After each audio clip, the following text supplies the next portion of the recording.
This is the Café con Podcast.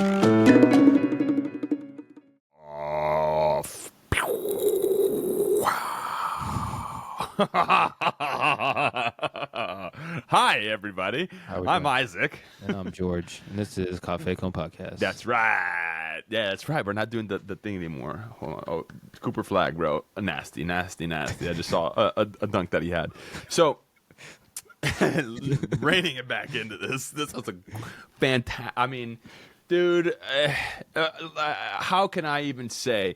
First off, we have Larry Q. McGee, and yes, he loves that name. He even says that he loves his name. Larry Q. McGee is the name for me. That is, he is just, he was just this unbelievable fountain of spirit, right? I was going to say energy, but it's more than that, spirit. He talked about growing up in the South. He was born in Mississippi, raised around Nashville, talked about his foundation, his relationships with his families, his dreams, what he's going for, dream big, how he got to where he is. There's just so many things that he spoke on.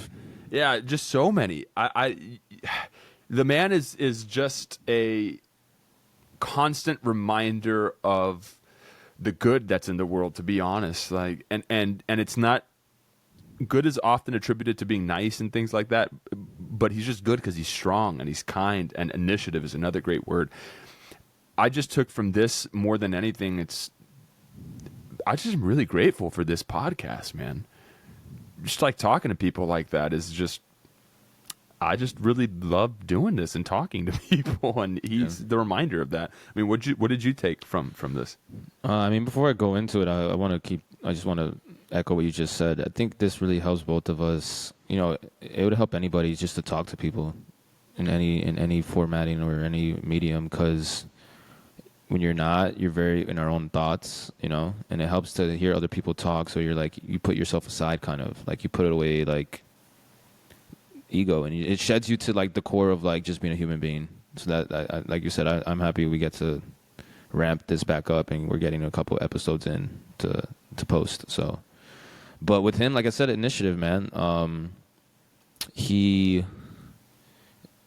very, like I said in the episode, very in tune with his instincts and intuition. We all have that, right? It's just sometimes in certain situations we bury it because of our insecurities or just not being used to using it in new situations, right? But he seems like every time he pivoted in life, it was like swift, and it worked out because he like he said too, like if someone came to him with like questions of like, well, what happens if it doesn't work? And he's like, let's not talk about that right now. The train's already going. It's a steam train. It's rolling. Let's bring that up when we get to things like that. Let's not create roadblocks yet. So I like that. That was cool. And then, like you said, he's big on conversation.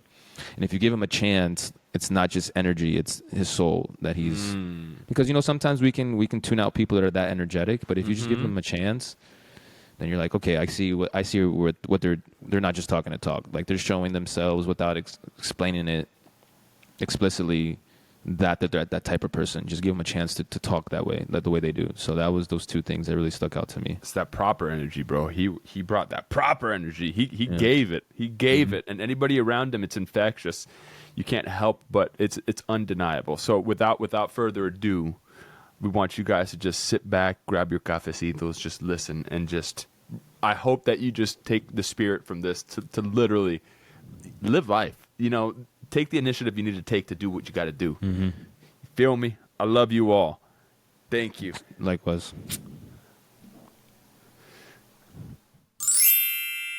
The liquid gold, baby. Coffee review time. This is the segment where we review coffee, guys. If you didn't know.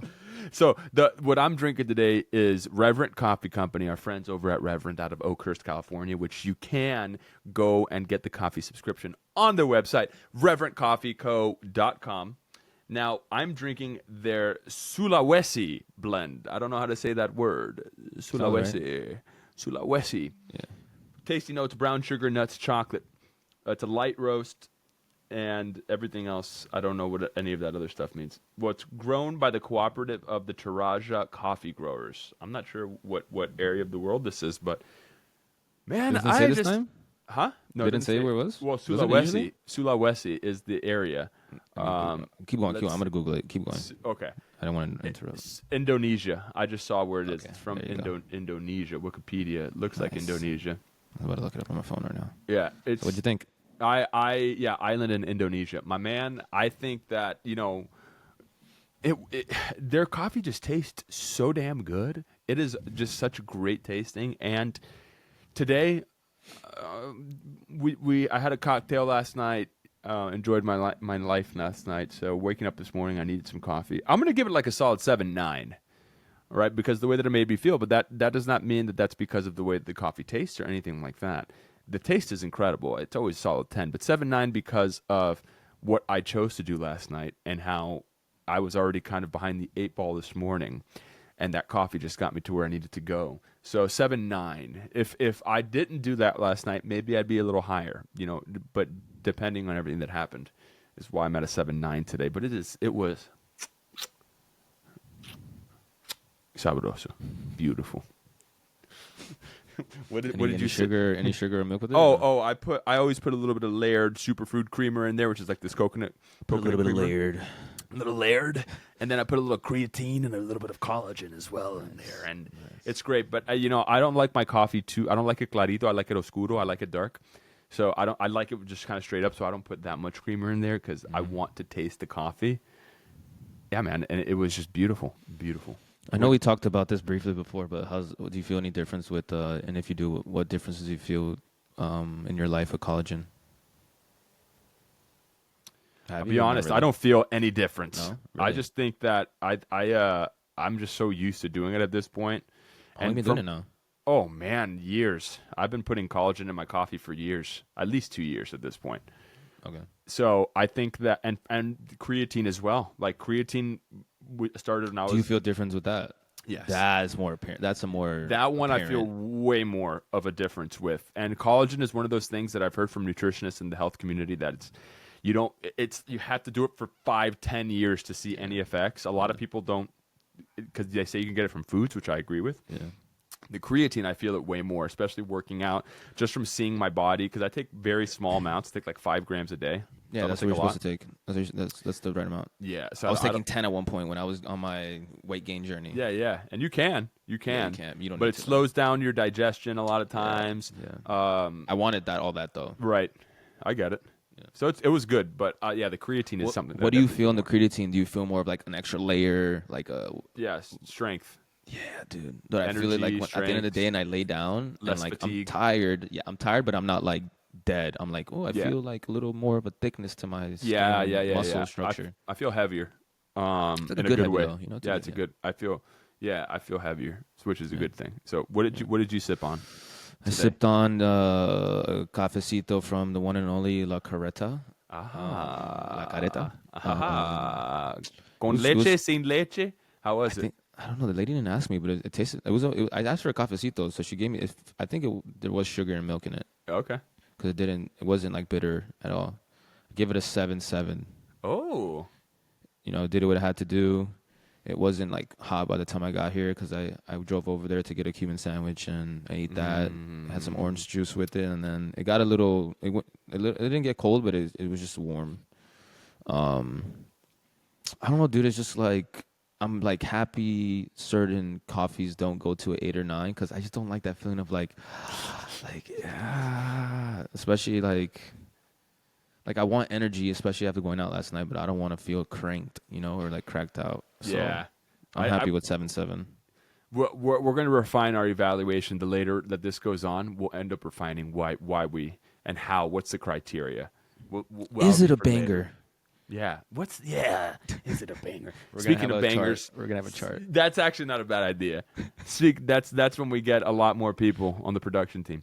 So that's when we have that. We'll get there. We're getting there. And the hardest part is thinking about it. Exactly. Speaking of bangers, enjoy this banger of an episode. All right, gentlemen, cheers. Cheers. Salud. Salud. Mm. I can feel it going through my veins instantly. Oh. We're up. Oh, that's so nice. My second cup of coffee, and you know what? The first one hits nice because it gets you going, gets the body going. But when that second one just comes in, you're like, ooh, everything Ooh. is even a little better. Who just touched my vein? Yeah, I love it. Little Who just better. touched my vein? Do it again. Do it again. Do it again. I like it. Please make me stop. Please stop. I don't. No, I love listen, caffeine. I'm sorry. did you ever have the Cuban coffee I made on set? Isaac, I think you forced every crew member to have your Cuban coffee. Out of one cup, that was your cup that you made everybody share. And he was like, you must taste the coffee. I'm like, okay, sure. You're welcome. You're well. It was You're welcome. great. I usually like my coffee with creamer, but hey, I didn't even need anything. It was. Have you been to Miami before? Have you ever been to Miami? I have. I love Miami, but I wasn't going for the coffee when I was going. So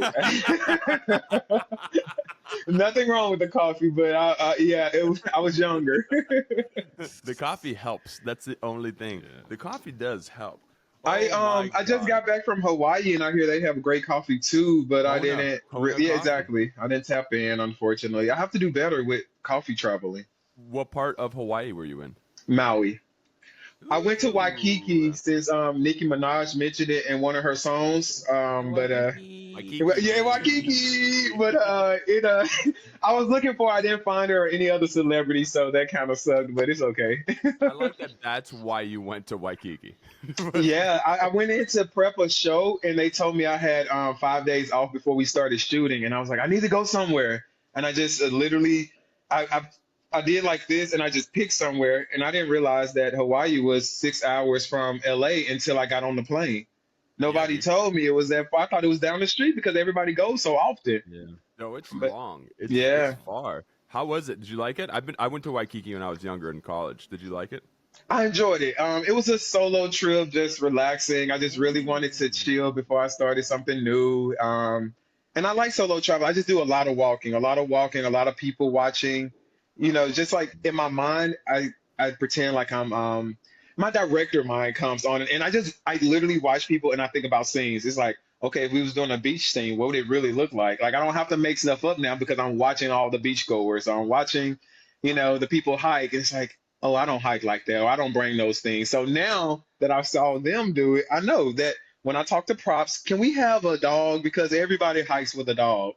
That's you know? that's interesting. That's a very like actor thing. Also, I heard Meryl Streep talk a long time ago about the downfalls of being a celebrity. Is that she used to sit in like Central Park and just watch people and people watch and see people's mannerisms and things like that. But you get more famous and whatever renown, and you can't do that as much because people know who you are. Yep. So you can't just sit and observe people. But that's a big actor thing. Also, it's just like, oh wow, that person walks like that. I wonder why they're walking like that. Oh, those two are having an argument. Oh, those people love each other. You know what I mean? It's Yeah, just yeah.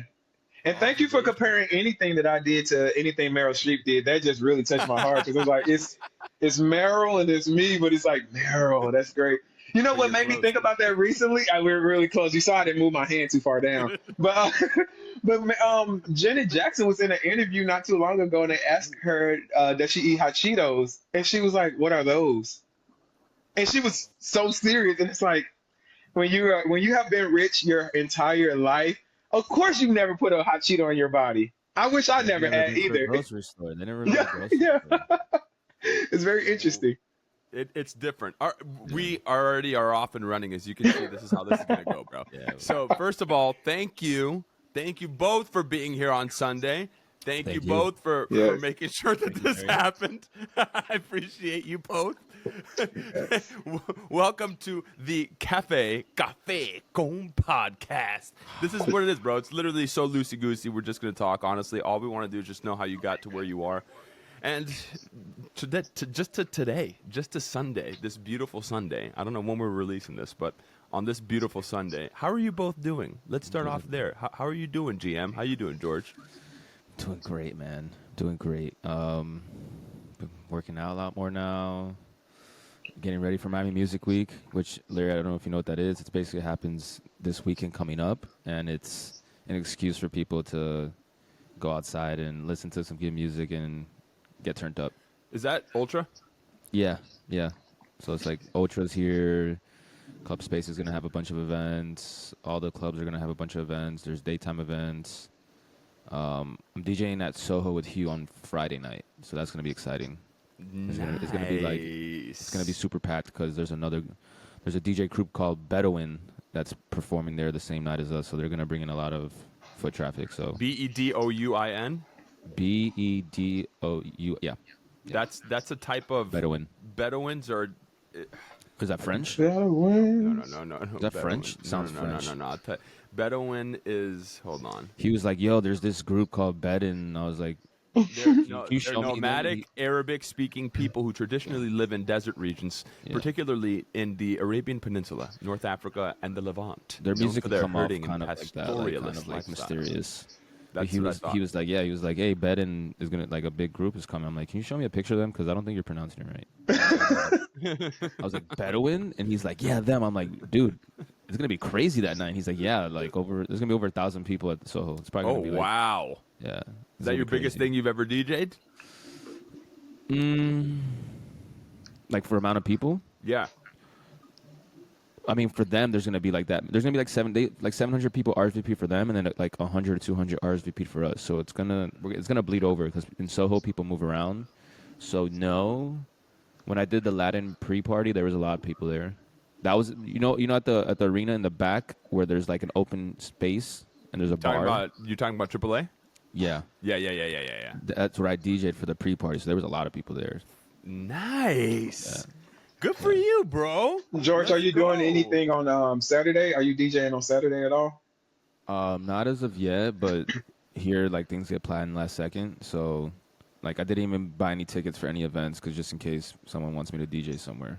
Why are you? Yo, I know we just met, but no, keep me posted because I'm off on Saturday and Sundays, and I'm just trying to travel every weekend this year just because I don't want to just sit around. And I'll pop out to Miami. Let me know if something's going on. Yeah. Let me know, bro. I mean, there's hella stuff going on. Like, I'm with it. That'd be fun. Go down. We just met 5 minutes ago, everybody, when George was doing his mic check for the podcast, and we're gonna Isaac, I thought that was the only one here, so I was like, for like 45 seconds, I was like, check. Like, just looking at my levels. I was just watching, like. But he didn't have his screen on yet. And then I hear a little noise, and I was like, and he pulls up, and I'm like, you hear all that? Because I felt like he did. He was like, yeah, I didn't want to interrupt it. Look, and then we're gonna snap it. We're gonna snap it up in the same week. This is gonna be great. and that, my people, is how proper friendships are formed. Actually, that's a great segue into who we have on today. Mr. Larry Q. McGee, Larry Legend, Lair Bear, Lair Amar.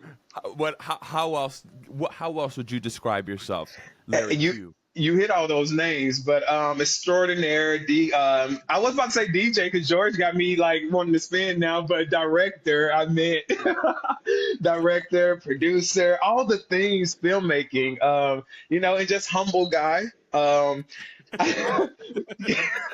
Meryl Streep, Larry, real humble. Extraordinaire, humbly present. Like sometimes when words are coming out your mouth, you're registering what you're saying. You're like, did I just call myself humble after I compared myself to Meryl Streep? Yes, very humble because I did not put us on an even playing field. So thank me. Yeah. So yeah, man. I'm a country guy from Mississippi, but was raised in Tennessee. And I started traveling the world, moved to New York, moved to LA, where I met Isaac. So yeah, I'm just out here now, just really trying to live my dreams, really trying to live my life up, have a good time. That's why I'm trying to travel on the weekends. You are, bro. Okay. You are, dude. I told George before this. We always like converse about the people that are coming on. We don't really talk too much. It's just like a very blanket small thing. But I said, bro, wait until you see his energy. He's always high energy. I have to give you your flowers. I told you this too, but I was like, he was a big part. So we met on the set of Dexter.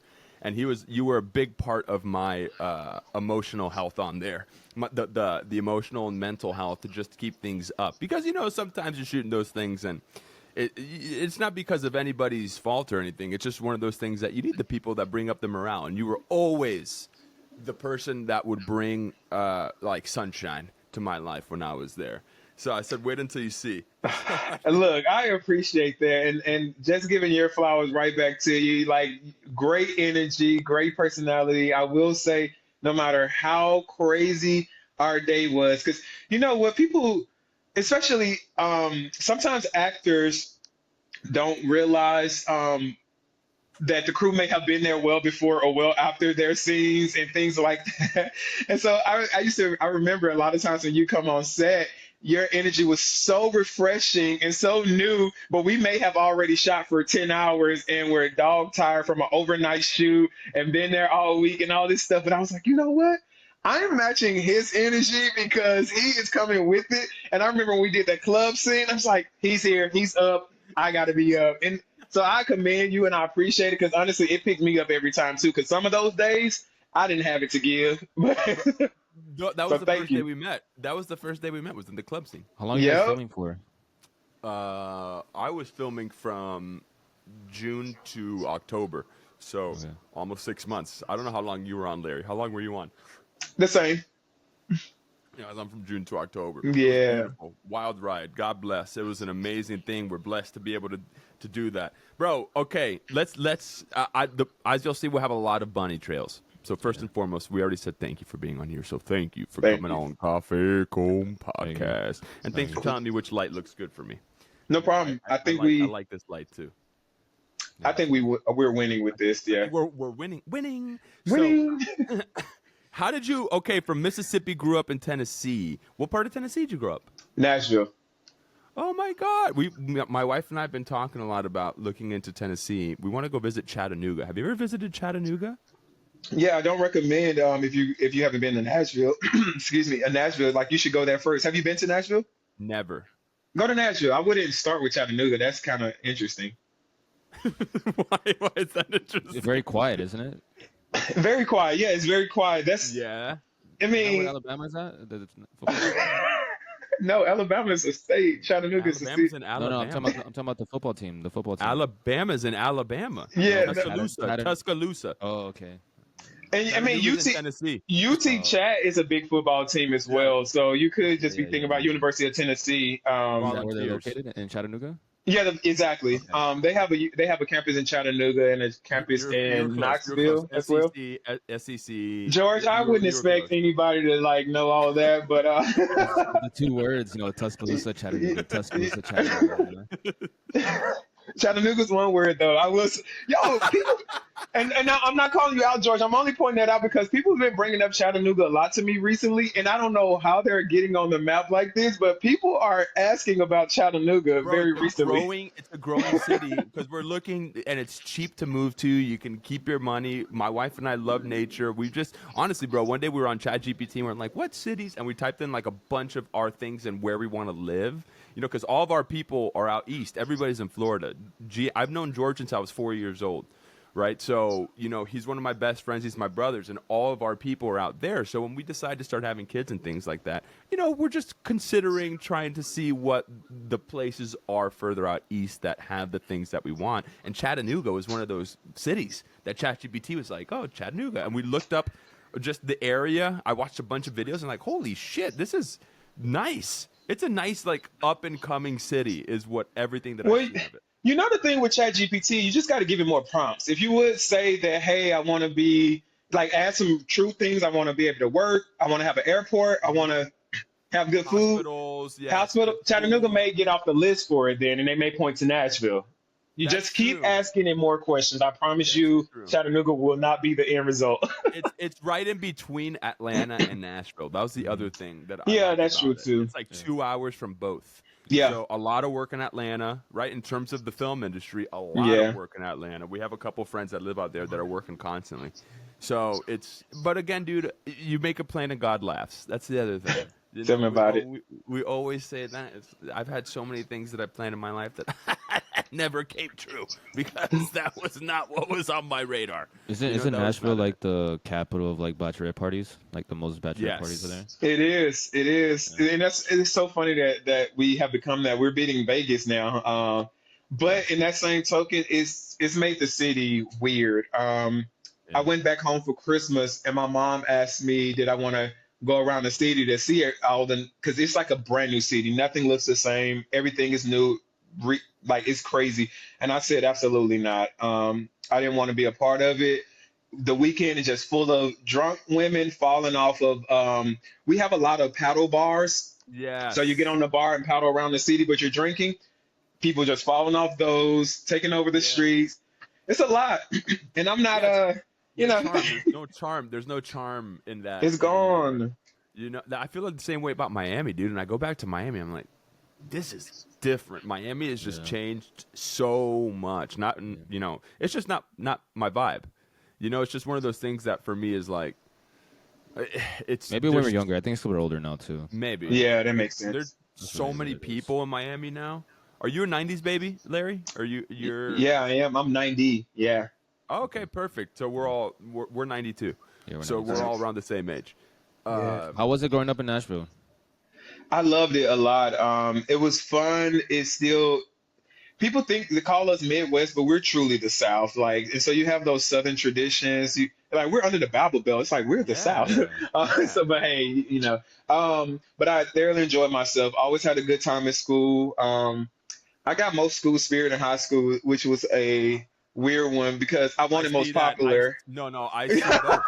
I see both. I see most school spirit and most popular. I could see They both. were interchangeable for sure. I had a good time. I was in the marching band, but I've always gone to like What? Yeah, what instrument?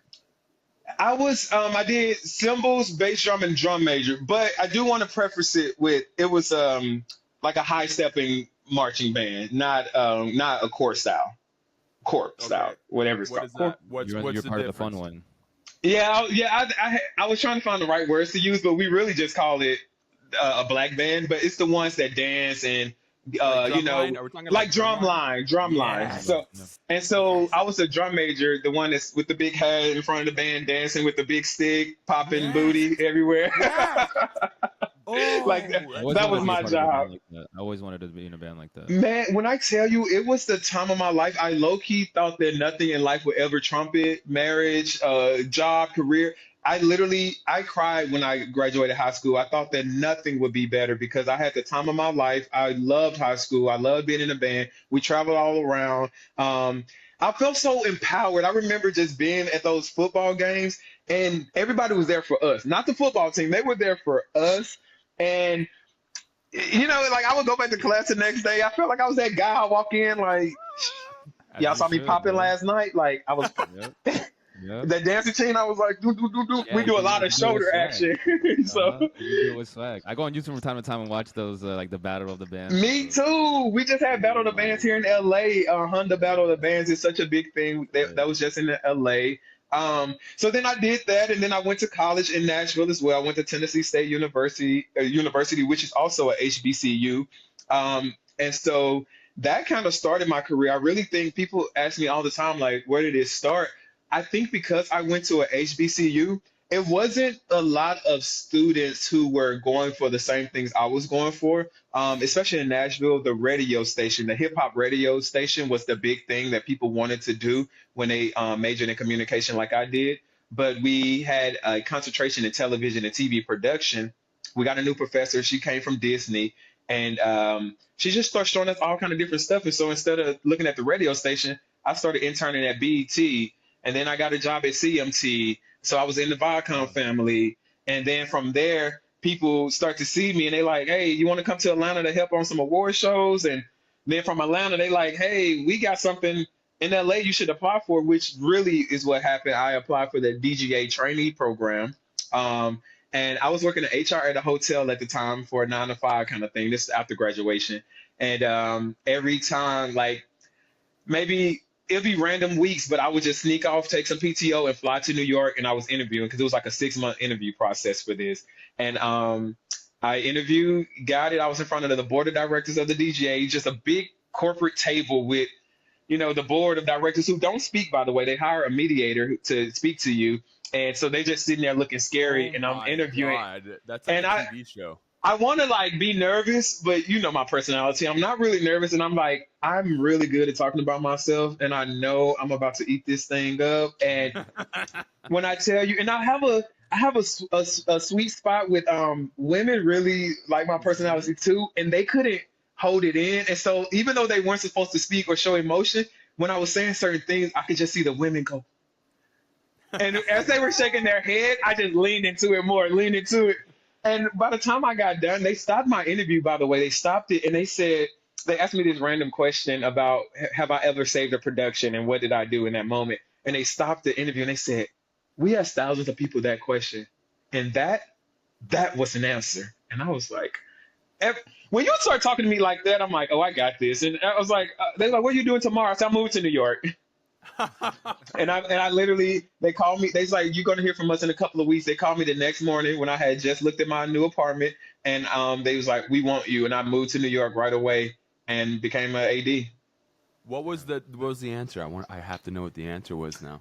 So the funny thing about that, I was just You talking about can't this say the it other. because there's a mediator. So No, can no, you say what the I answer can is? because no, the funny part about this story is that I was so into the story that I don't know what parts of the story were true or false anymore because as they were shaking their heads, I just started embellishing more and more and more. And so the question was, when have you saved a production? I told them about the time I worked on an award show.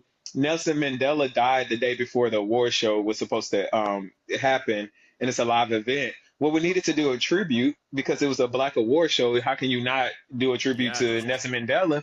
Yeah. And I told a story about how I put a team together, an exclusive team together to get a bunch of glow sticks. It was really interesting. I was like, we got a bunch of glow sticks, but we was in Atlanta, and it's like all the glow sticks were gone. No more glow sticks at Party City. All the factories are out. I needed yellow ones to represent whatever we were doing at the time. And I told them that instead of leaning into the yellow when everybody ran out, I probably got 100 yellow, but then 1,000 clear glow sticks. And I put a team together with yellow highlighters to color the glow sticks yellow so they can illuminate yellow. And we put them under all the chairs. And so without a hitch the next night, when it was time to tribute, everybody put them under. We are the world, do they little thing, Honestly, though, I have said that story so much, I don't actually know what we did or if we did that. And it's kind of crazy. You know how You the guys brain works. improvised. You guys improvised. I do know we did do something and we improvised and I put it together and I led that thing, but it's like, was it 1,000? Did we stay up all night? Was it a true team or me and the homie? Who knows? Who cares? But After a certain point, what you tell yourself and what actually happened start to really blend into one another. they say an eyewitness is the worst Yes. witness because our brains can truly tell ourselves whatever we wanted to. So it's like, was he in a red shirt? Actually, he was. He was in Yeah. a blue shirt, but Yeah. you already told yourself red, and there he goes. And there's so many things. I've read stuff about that too, to protect ourselves, right? If it was like a Yeah. traumatic incident, in order for our brains to literally protect our nervous system and our body, it'll tell it something that is not what actually happened. Yeah. That's why women are able to have more than one child. I read that Yep, in my psychology forgettable class. pain. The They forgettable cannot pain. remember. They remember that it hurt, but they don't remember how bad it hurt. So like, Correct. oh, I can do this again. Yep. Do you really want to? Yep. One of our really good friends from out here's she is about ready to burst with her first kid, and we were talking about that the other day. We're like, "You're gonna have another one?" She's like, let's see how this is." And I go, "You guys are gonna have another one," because you forget about how traumatic the whole you remember that it was the most traumatic experience of your life, but then afterward you see the kid and everything else, and your body legitimately forgets that. You Yeah. have to keep going. Our body, it's a crazy thing, bro. The fact that Resilient. we're all here is wild to me. I love it. It's crazy. It's unbelievable. It's crazy how fragile we are. I think about that quite often. That we literally. I went to see a movie last night at the DGA. Mickey 17 was the movie. Ooh, how And was it? I love Bong Joon-ho. it was really good, and he was great. I got to hear him speak afterwards. Ava DuVernay was the she was asking him the questions and whatnot, and they just they had a great conversation. It was beautiful, but the movie was actually really good. It made you really understand again how fragile we are, but also the idea of in this movie they were just reprinting him over and over. Every time he died, just reprint him. And the story revolved around the 17th version of him. But it really made me think about how we don't get to reprint ourselves in real life, and it's only one of us. And so that moment of texting and driving, if you read a message that catches your attention too bad, boom. If you like so many small things, and so I'm constantly thinking about humans are really so fragile. Even I kind of laugh all the time at politics. Right now, you know everything is going on, and we want to say bad things about certain people, and it's like, yo, homeboy is just a man. Homeboy is literally putting his pants on just like me every morning. If he trips from his big ass feet, I mean big feet going down the stairs one rope, it's over for him. It's like these people aren't this mega something that we think they are. That is an unbelievable perspective, and I think that a lot of people that weren't raised, I think a lot of it stems from the way you were raised and circumstance, obviously, but it's exactly what you said. I remember when I got into this profession, when I started, my mom told me something. She was at the very beginning before I went to my first audition. She goes, "Remember, if you cut them, they're going to bleed red the same as you." Mm-hmm. You know, we're all just trying to figure it out. You know, I talked to Sky about this. We talk a lot about don't let the hysteria of what the world is going through detract from what you're doing in life, and especially this thing right here, bro. Yeah. This thing will distract you big time. Instagram, seeing news, not just politics, but anything. You know, going down Sunset Boulevard, you see all these billboards, and it's a microscope as to what that person's doing and kind of on what you're doing. And sometimes that can lead you down a negative loop. If you see somebody that's 21 on a billboard and they have 4 billboards, you know, going down, you're like, well, what am I doing in my life? And then you start to look at that rather than, I read something the other day, which is the whole journey is not, you can't focus on the last part of the journey. You got to focus on the next step. I think it was part of one of my prayers in the morning. But it was one of those things that it's just about, sometimes we want this giant piece of light when all we have is a candle, right? And the candle just illuminates the next step in front of us. So just keep doing the next step in front of us. Because if you don't focus on that, and we can't conceptualize all the way down the road. You know what I'm saying? Yeah. So I love that you said that, bro. Can I just say, like you mentioned that your mom said that statement, and this is kind of off, but it made me think of this that because I think it's so helpful for so many people. But when I remembered and realized that this is our parents' first go around at this thing of life, just like it is ours, it helped me so much. Me and my parents' relationship, we've always been cool, but like that just truly made us close. Like I was just talking to my mom this morning, and I'm like, this is literally her first time doing life, and I expected her to have all the answers, especially when I just started thinking about back in the day when I was 16 and she was in her 30s, and it's like, you don't have this figured out, or why are you doing this? And now that I'm 35, and it's like, wait, this was her with 2 kids, like her and my dad. Like, I don't even know what I'm doing now, single with no kids. So how dare I put that pressure on them? And now too, what we end up talking about, the reason we got on that topic was because we were talking about timing, and timing is everything. And even with advice and all these things, and in this particular moment, it was about advice. And my mom, I remember when I gave her the phone call and told her I was moving to New York to chase my dreams, she went into mom mode. And she's like, but what about this? It's the most expensive city in the world. What about danger? She loves watching true crime, so she's bringing up 1,000 death rates. And I'm like, Ma, can you stop? And so, like, honestly, I started crying. And I like went off. I snapped. And I was like, Ma, you got to stop. Her and my brother. And I let them know it's not about what they were saying, because what they were saying, yeah, it's true. But the timing is bad. And so let me know that, but don't tell me now, because it's going to take my dreams. I just built myself up in the confidence enough to say that I can move here and trick myself to chase my dreams. Let me live in this fantasy just a little bit before you come in. You know, they always say parents is the biggest dream killer, not on purpose. They don't do it on purpose, but it's because of fear and safety. But so the other day, somebody broke into my car. I kind of left the doors unlocked, but whatever. They broke into my car and they stole all my stuff. My gym bag was stacked. I had a lot of expensive things in there, and they took it. And when I called my mom to tell her about it, she was immediately about to go into mom mode, like, why'd you leave the door unlocked? This and that, boom, boom, boom. But when I heard her tone change, I immediately stopped her and I said, "Not now. Don't do that right now because I'm angry at the situation. It's going to make me angry at you if you're coming with that." And so she immediately, we started talking about food and everything else. 2 days later, she was able to give her mom advice and say what she wanted to say 2 days before. But the timing was everything, and I just think that's so important. And I just wanted to share that really randomly of like timing and things. So I'm Why do you sorry do if that that was though? so off track, but Hey, where'd you get to be so mindful like that? Is there someone in particular in your life, or just over time? I think a lot of reading, a lot of self-development. I've been single for a long time, and people often, I'm an Aquarius as well, and I think that a lot of it links into that. But I've been single, and people always question why I'm not dating, and I tell them I do. I've been dating myself for a very long Hey, time. man. I treat me good when I want to be treated good. I take me out when I want to be taken out. And I read and I study and I do these things.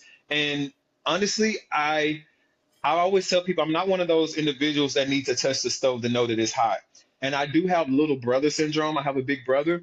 And so I got to see everything he did in life, whether good or bad. I leaned into the things he did right and I stayed far away from the things he did wrong. And so I've had a very easy life when it comes to like my family always jokes about school.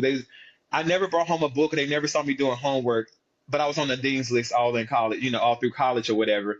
And I graduated in 4 years. All my peers, they were shook when I put in my application to graduate. They were like, "How are you graduating? And we got 2 more years, and you was out with us."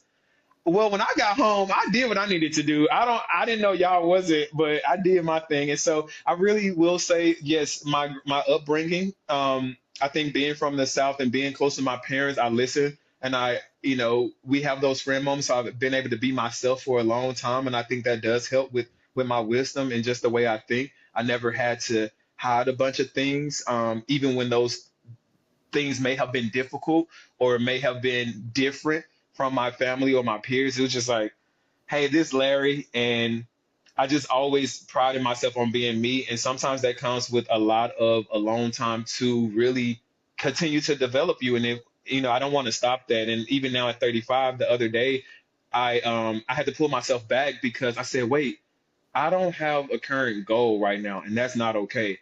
I finally got a gym body that I was looking for because we were on strike in the film industry for so long. All I was doing was going to the gym during the strike. And then, the money is there now. All the things are there. The credit score, which I tried to focus on that for so long, just to because I thought that was so hard, and that came so quick.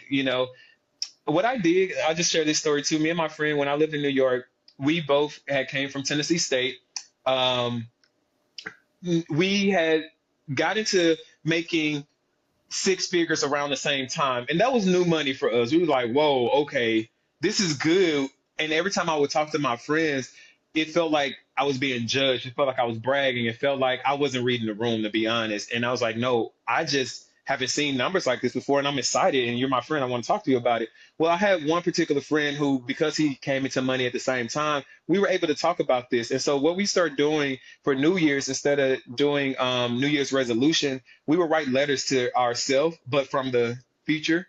So next year, 2026 New Year, my letter would be from 2027, and I would say, "Hey, Larry, you killed 2026. You got married. You got this credit score. You made this amount of money. You directed this show. You did this. You did that. You relocated." And now what it does, because I love psychology, and what it does is instead of your brain using its energy to figure out what you need to do in your life, it uses its energy to make what you already decided to do come true. And so now, if I already said I'm going to make six figures, then naturally I'm going to make sure I'm working the jobs that get me there. If I said I'm going to make this credit score, naturally I'm going to start making those decisions. And when we started doing that, man, when I tell you all the things happened, it's supposed to be for a year. The letter is written in a year format. I hit everything within the first quarter. The credit score, the money, the relationship with God, like everything. It hit so hard that I low key had a downward spiral of getting mad with God because I was like, "Yo, you telling me the whole time all I had to do was ask for some stuff?" And so that's when it made me realize I'm not dreaming big enough. And we're only as big as our dreams. And I always say exposure is the key to life. If you're not being exposed to something bigger to dream about, then you're not going to be able to get it. And I go back all the time and speak to my college and my fraternity, the DGA. I go back all the time. And one of the big things that I always speak about when I do other podcasts, I talk about money a lot. Like if you ever talk to me on set, 90% of the time when some stuff going down, I would be like, I get paid every Thursday. Money is a huge motivator for me. The reason being is because I feel like when you think about inner community individuals or something like that, when they want to use the examples of like, oh, they looking up to the drug dealer. Well, yeah, because that's the homie with the money. That's the homie that's getting, the girls. That's the homie that's got the cars with the power. But if you get somebody like me, I'm dark skinned, I'm country, I'm all these different things. I talk like I talk. I don't code switch, like all these things. And then I talk about, hey, I have the same amount of money, if not more. I have it legally. I have fun at work. I love what I'm doing. I have a career. Then people don't even know ADs make great money. People don't even know what an AD is half the time. Correct. Like literally don't know what an AD is. And when you do the payroll, it's like, let's talk about it. Tell people what it is. Go tell what an AD is. I know, because I'm still saying AD, but assistant director. Yeah. So yes. I'm an assistant director on a Monday through Friday 9 to 5 type of thing. And even in college, a lot of institutions only teach about director, producer, writer, editor. They teach about those main positions. And when I go back and expose that, hey, it's a position, a leadership position, a career position that's called an assistant director, and we make X amount of dollars and we do X amount of things. Somebody one day on Facebook, it said, describe your job without saying the title and just go from there. And I literally, my post was like, I ask grownups to be quiet all day. I tell other grownups when it's time to eat. I let other grown-ups know when they can use the restroom. Like, can I go to the restroom? Can I go to the restroom? Like, yes or no. Like, that's my job to say yes or no. If this grown man can go to the restroom. You run sets. You run the set. But when you take the title away from it, that's really all I'm doing. But, hey, so my job, in my mind, is really easy. And honestly, when I'm sitting in the background, I'm making make-believe. I'm telling fantasy stories. I love making up stuff. And I get paid for it. And so I just want to share that kind of stuff with the world. So then other people that look like me or anybody else for that matter can say, I want to do that too, instead of doing this, instead of staying back home, struggling in the South because I think that I can't do whatever. No, you can also pick up and just move to New York and take over a city and then get so comfortable taking over that city that you're saying, hey, I can start over and move to LA and take over this city too. So I'll tell you really quick too, even with my story, we're moving to LA. Jordan, I worked on a show called Hunters that was produced by Jordan Peele's production company, Monkey Paw. I love that show. They were killing the Nazis, right? Great show. And they called me. I didn't have to sign an NDA, so it's okay to share. But they called me and it was like, can we put you on our Instagram? We want to highlight Black people that we worked with that we've enjoyed for Black History Month as a celebration. And I was like, what? But I'm a millennial, so of course I said yes. A celebration, a viral post is a viral post, you know what I'm saying? And so I was like, of course. But would be a better celebration is if you give me another job. And they was like, well, because the show used to film in New York, but it moved to LA. And they were like, well, we moved to LA. I said, when do y'all start shooting? They said May. I can be there by April. And the rest was history. I just picked up and moved by April, and they took me around the world. The fact that you were like, would be even better than putting me on your Instagram? Putting me on your set. That's even better. That's I feel more appreciative. Yes, initiative one, bro. There's so many beautiful things that you said. I want to say this before I forget. You said you were talking about you were getting angry with God about how you're like, all I had to do was ask. That's literally something my mom talks about all the time. She tells me, whatever the verse is, seek ye first the kingdom of God and I will give you the spoils or whatever, because I want to prosper you, plans to prosper you, blah, blah, blah.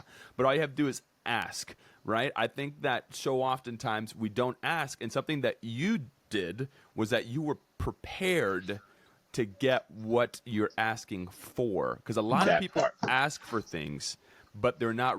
That's why we always talk about too, Sky and I. Be careful what you ask for, because you just might get it. Mm-hmm. So if you're asking for that next thing, George and I have been talking about this recently too.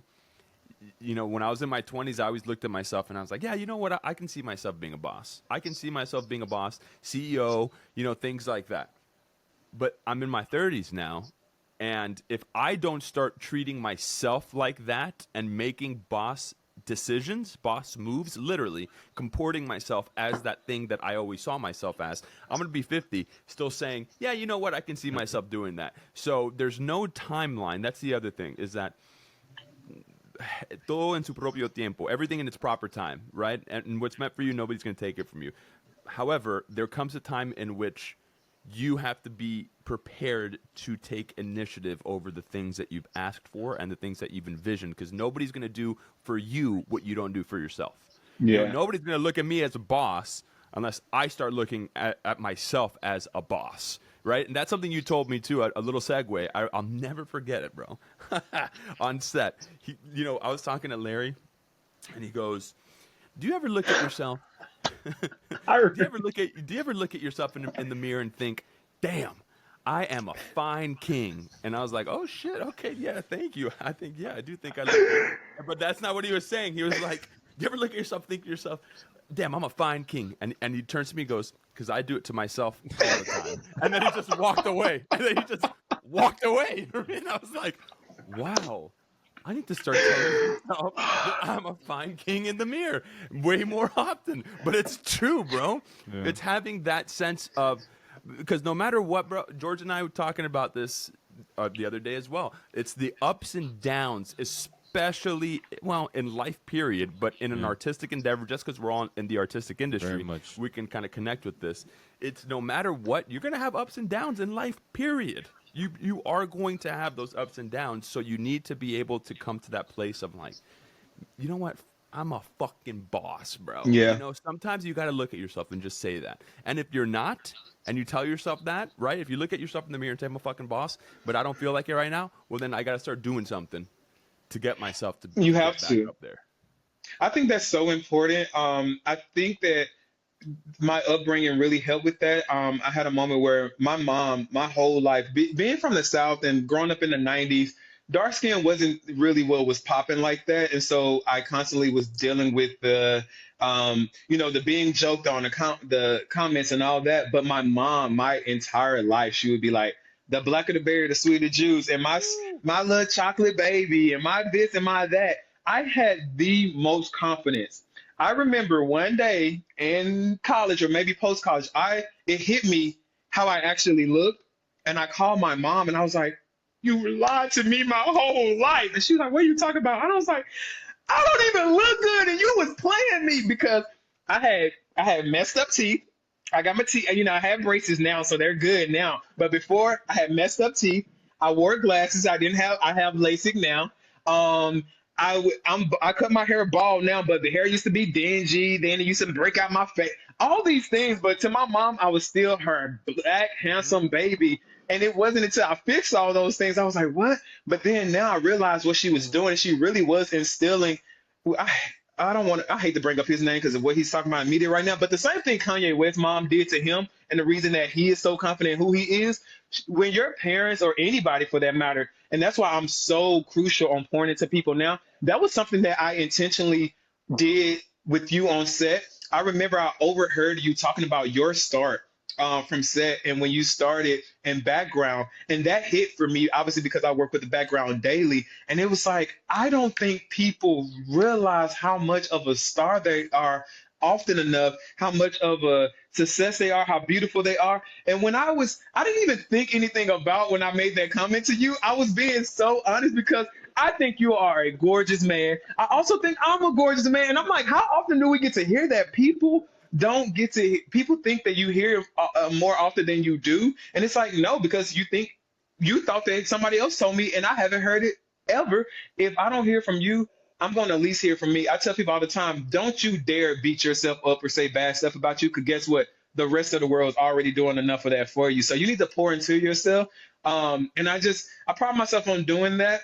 And so, yeah, I just want to touch on something else you said too with the asking and being ready for opportunity. I always say closed mouths don't get fed. I've always said that my whole life. And I'm such a big advocated for myself that people don't realize that all you had to do was ask. And something very recent, a Deadline article popped up on my phone the other day, and it was like 911 Nashville coming after 911 Lone Star got canceled. And I'm like, Ron Murphy has another show coming out.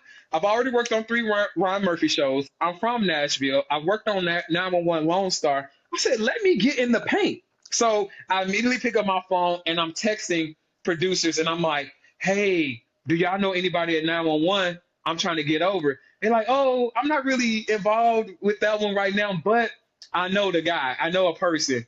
You should just hit them up. I hit up the people who started this show, and literally as soon as that article dropped, right, they respond, and I'm like, hey, I'm Larry. I need to be on this show. I'm from Nashville. I'm that guy. Like, if you don't know me, you need to get to know me.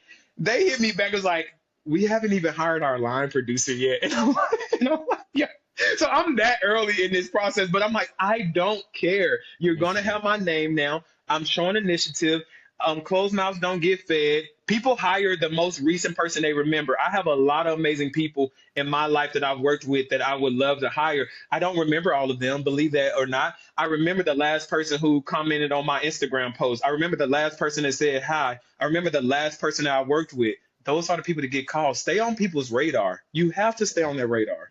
I heard that in a video. You got to be, the phrase was, you have to be pleasantly annoying. Like, Yes. you can't think like you hit somebody up and you're like, okay, well, they're probably like still have other things to do. That's why they hit me back up. Like, if it's been a couple of days or weeks and they haven't hit you up, like, step out and let them know, like, yo, what's the update? What's the status on this? You know, and you gotta put yourself out there. And that's something I've learned recently. George, what I do with that pleasantly annoying, I like that terminology about it because I rarely hit somebody up and ask for a job. It just doesn't happen because honestly, I usually am already booked on something. But I will say the reason why that happens is because for holidays in particular, again, I just said you always got to stay on their mind. Shows go down in December. If you're not already starting a show, they don't even come back up to February or March. My thing is to stay on their radar, stay in the know. So every year for Christmas and New Year's, I put a picture of me, like hey, just like this, or, holiday picture. I make a holiday card of myself and I send it out to everybody who has hiring power over me. Let me just show y'all the one. I'm gonna see if this works to try to show it.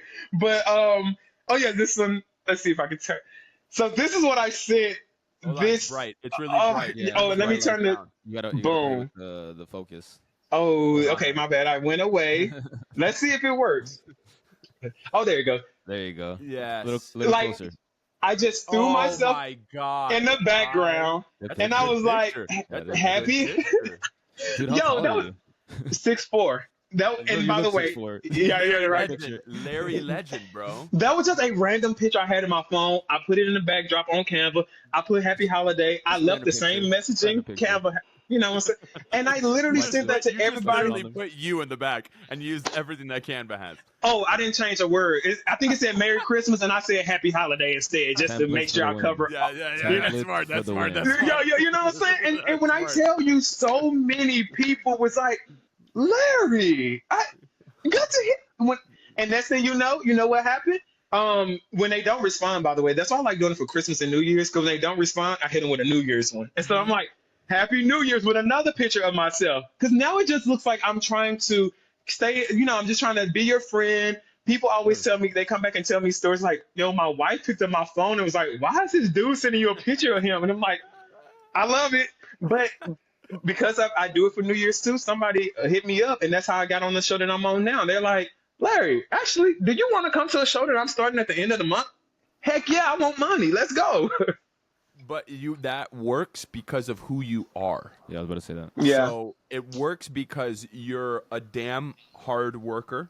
You get things done, and you're a joy to be around. Yeah. I worked with Aaron Paul a while back, and he was unbelievable. And there's a few things that I learned from him that he expressed to me. And I'll just say the stuff that I've said before out loud, which I don't mind saying out loud, which is, talented, be talented. You're always ready to go, right? So you're ready to go no matter when you're called upon, and you treat everybody the same. And he told me, he's like, you'd be surprised how far being a good person will take you. Yeah. So it's people want to work with people they get along with, especially my dad told me that a while ago. My dad's not well, he's a singer, but that's not his profession, right? But he told me people want to work with people they get along with, especially in this industry, bro, where you're on set for 16 hours a day, sometimes more, and you guys are on set for a few months. You're not going to want to be around somebody who is a drag to be around, and somebody who isn't ready to go, who's not producing, So it's truly, I think that foundation, kind of going back to what your mom instilled in you, I think that you don't seek the approval of other people in the way that is like a babysitting way. You don't need somebody else to bring you up, so you're already there, which means that shit's out of the way. A lot of people need that. You don't need that. You're good on that. You already have that part of your foundation ready to go, so therefore you can perform on the duties that are asked right now in a manner in which you're kind, you're uplifting, and you're ready to fucking go. And a lot of people don't know how to do that. You've been blessed with a great upbringing, bro. That's something that a lot of people don't have. All of us have, all three of us, we've all had really great upbringing, so that part's already done. So everything else I feel like we can tackle the world. I really do always believe that with what we've had. For sure. If I'm being honest, I always tell people I think talent is rarely even in the top 3 of things you need to be successful. It's so many talented people that can't catch a break, and there's so many people that are out here moving and grooving and don't have any talent. It does boil down to, are you likable? Who wants to be around you? Do you grab the attention of the people that can put you in power? I always share the story, like even when I was on Hunters, when the show decided to go overseas to Prague to shoot and Austria, I don't speak Czech. I don't speak another language. I have no purpose being there. My position doesn't even need to be there because they have my position there that speaks the language that can work with the people. Well, the cast wrote Warner Brothers a letter and said that they don't want to go unless I come as well. So what they end up doing was promoting me to a higher position, so I got more money. I went over there and I did less work for more money with a bigger title, with residuals now that I wasn't getting before. And all I did was kick it with the cast to make sure they felt comfortable. And I'm not talking about like even being their assistant or anything. I mean literally just their being of, Isaac, you trying to kick it after work today? Or like, what you got going on? You good? Like just literally making sure mentally, because we were going to be over there for so long and it was a lot of things going on at the time and a strike was coming. They wanted something that they felt familiar with over there with them. And they brought me up, and it was just like, that's not even on no talent. That's on people want to be around you. So I think that I always tell people, work on being a good person. And really, your confidence. I try to instill so much confidence in people because I think confidence will take you a long way. I see so many people who are overly confident, and whether they have the skill set or not, your confidence gets you wherever you're trying to go. Like I see it day in and day out. I see directors on set, produce everybody on set where it's like, sometimes I'm like, how the hell did this happen? But when you talk to them, it's like, oh, you telling yourself in the world that you got it. So, hey, somebody's going to believe you. Mm-hmm. Fake it till you make it is a very real thing. And like I always say, like J. Cole said, but me, I did the opposite. I made it, then I faked it. It's like, yo, I like that bar. I say that bar 10 times a day, low key. It's like, because when I got done with the program, I had so many of my peers that continued to be production assistants because they didn't feel like they were ready. Oh. I said, what? I literally I said, no, I may not have been fully ready. Who knows? I didn't do certain positions when I was a trainee because I just didn't have time to. But my thing was, okay, you got to start somewhere. We all need a beginning. Let me actually get paid on the AD money on the clock for learning.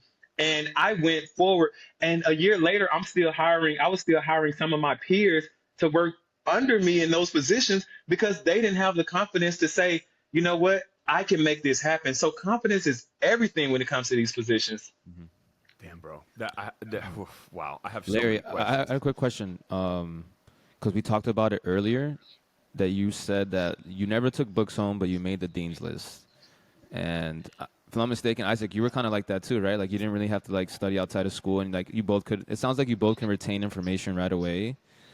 And I hear that time and time again in people in your industry, whether it's like reading scripts or just like retaining information or recall. Like, where do you guys think that comes from? I mean, I will say for me, it's not a retaining of information. I'm not the best at that. Um, I'm very confident in me.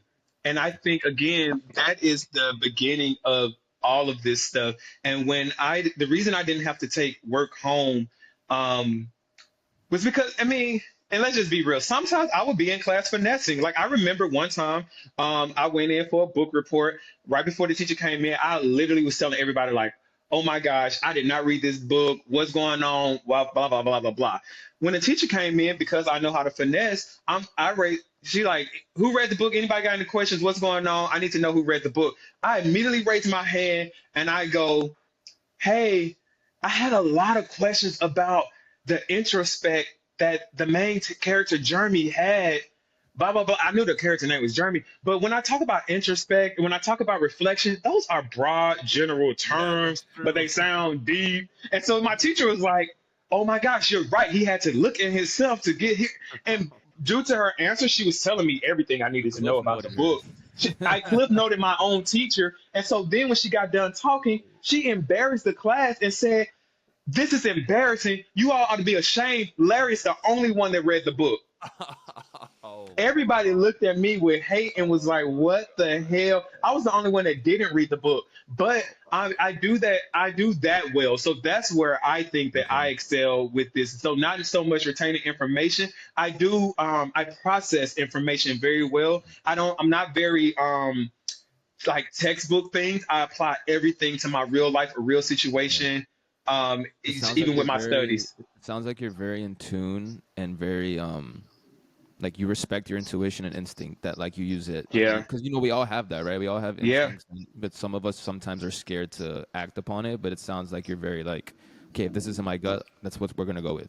I That's play with it. I yeah, want to. I want to see how far I can go with it. I want to see that you clock my intuition. I want to yeah, see what I discover. In that. yeah. So that's how I. That's how I do it. Isaac, was that accurate? The what I said about you about like not taking books home and stuff? Because I felt like you, dude, you in school were just like you Yeah, got stuff right away. yeah. I'm a genius. That's what I'm talking about. Speak on that because is that true though? Right? You never really took books Well, home like that. no, no, no. No, I didn't. I was actually talking to my mom about this the other day. I would have ESPN on the TV blasting. I'd have music playing from the computer, and then I'd be like just doing homework quick or whatever. I'd even do it in the morning, and my mom would come in with all this stuff blasting, and she'd say, "How can you focus?" And I go, "This is just what my generation does." I don't know why. I was just very, that's just kind of how I always was. School and books came relatively easy to me and I think that the retention, I will say I have another story really quick which is funny, but the retention comes from growing up, George. We would have to literally memorize Bible verses. Like we'd have to memorize You're Bible right. verses and recite them and write them, and Write them sometimes there were back and test. passages. There were passages like sometimes it was 20 verses that we'd have to remember and recite and redo it. So that I didn't even know how much that helped me in what I do now. Sky talks about it all the time. I can read a script like once and I'm ready to go. I'm like, all right, let's go. Because Yeah. I can memorize that very quickly. The the finessing thing, I'll never forget. I went to a competition and it was for extemporaneous speaking, which is they would give you a topic to speak about. They'd give you 45 minutes or maybe it was like 30 minutes and a bunch of resources about them, and then you'd go in front of a judging panel and you'd basically give like a 20-minute speech on one position or the other, whether you thought it was good or bad, and they would tell you you're for this or you're against it. I don't even remember what the topic was. I just remember that I looked at that thing. I don't remember what it was about, but I was reading. I was like, I don't even know what I'm reading. I went into the judges thing. My mom was sitting there too because she was our class sponsor. She was a choir teacher, but anyway, she was sitting there in the audience, and I started talking about the thing, and I go, there was a time when somebody told me something very good, which was, if you stand for nothing, you'll fall for anything. And then I kept talking about that, and then I started talking about, and just to connect this more to history, Abraham Lincoln once said, and then I would start reciting all this stuff. And my mom was in this classroom looking at me being like, how does he know all this shit? This is crazy. And then when they finished, they were like, thank you so much, Isaac, whatever. So she came up, she gave me like a pat on the back, and then she turned around and looked at the back wall of the and the back wall had all of these sayings I was reciting. And You ate that. I got You third. finessed it. I got like third Like or Larry second in the competition. I got like third or second. I don't know. You see how excited I am about that story? You killed that, low key. I'm just like, oh my God, I wish I would have thought of that one. It's not really like what you're doing, it's how you go about it, right? Confidence, Yeah. bro. Confidence. It is. Confidence is key. And I think, oh man, I was thinking about something when you were talking about how you learn how to swim later on, right? And Yeah. again, kind of connecting it back to our parents. I remember when I was in my early 20s, I asked my mom, I was like, God, I don't know what I'm doing, all this stuff. And then she looked at me and she said, welcome to being an adult. Nobody knows what they're doing. You just try your best. You learn based off what you did, and you just kind of keep on going. Yeah. Nobody. We know what we're doing now based off of our experiences moving forward, but that's something else that I've learned is like these unknown, kind of going back to that candlestick analogy, and the next step is, and we talked about this the other day too, George. Life, the ironic comedy of life is that it makes sense backwards, but it must be lived forward. So hindsight's 2020. It's 2020, yeah. Right. So hindsight always makes sense. How we all ended up here today can be tracked back to so many events. However, as those events were happening, we weren't thinking, I'm going to look back and it's going to make sense, because we didn't even know. Yeah. So it's one of these things that you can't. George and I have talked about this too. When I moved to LA, the hardest part about moving somewhere is physically moving. That's, to me, I always tell people that. Once you get there, you'll figure it out.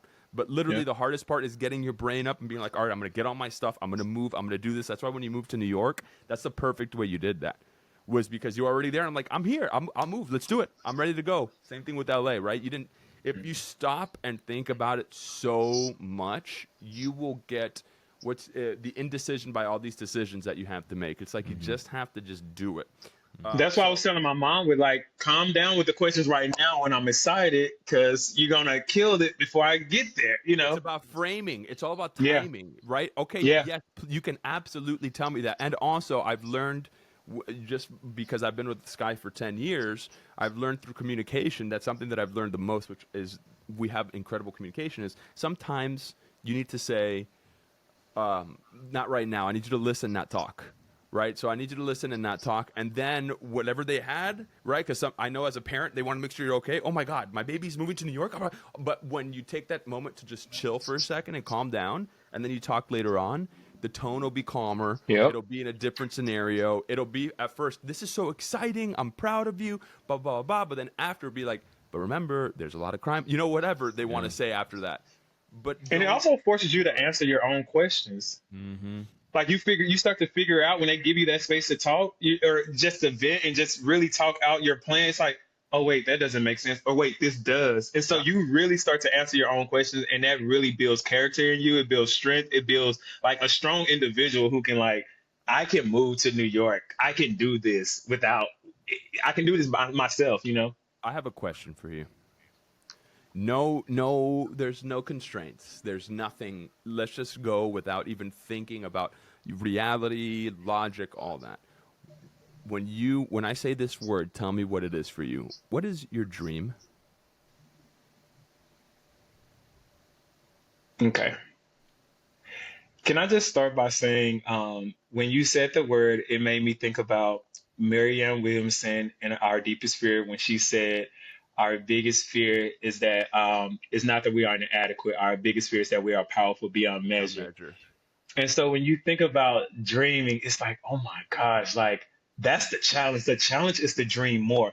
And so when you say that word, so this year, part of my real goal has been that's why I want to do this podcast. I want to experience more artists. I want to see how do they do their podcast? How does this artist solve a problem? How does what are y'all do? What's the next plans for you? I want to see how other dreamers dream because like I mentioned earlier, I did feel like I was starting to hit a wall where I've accomplished what I thought was my dreams. And clearly, if I'm here, then I need to dream more.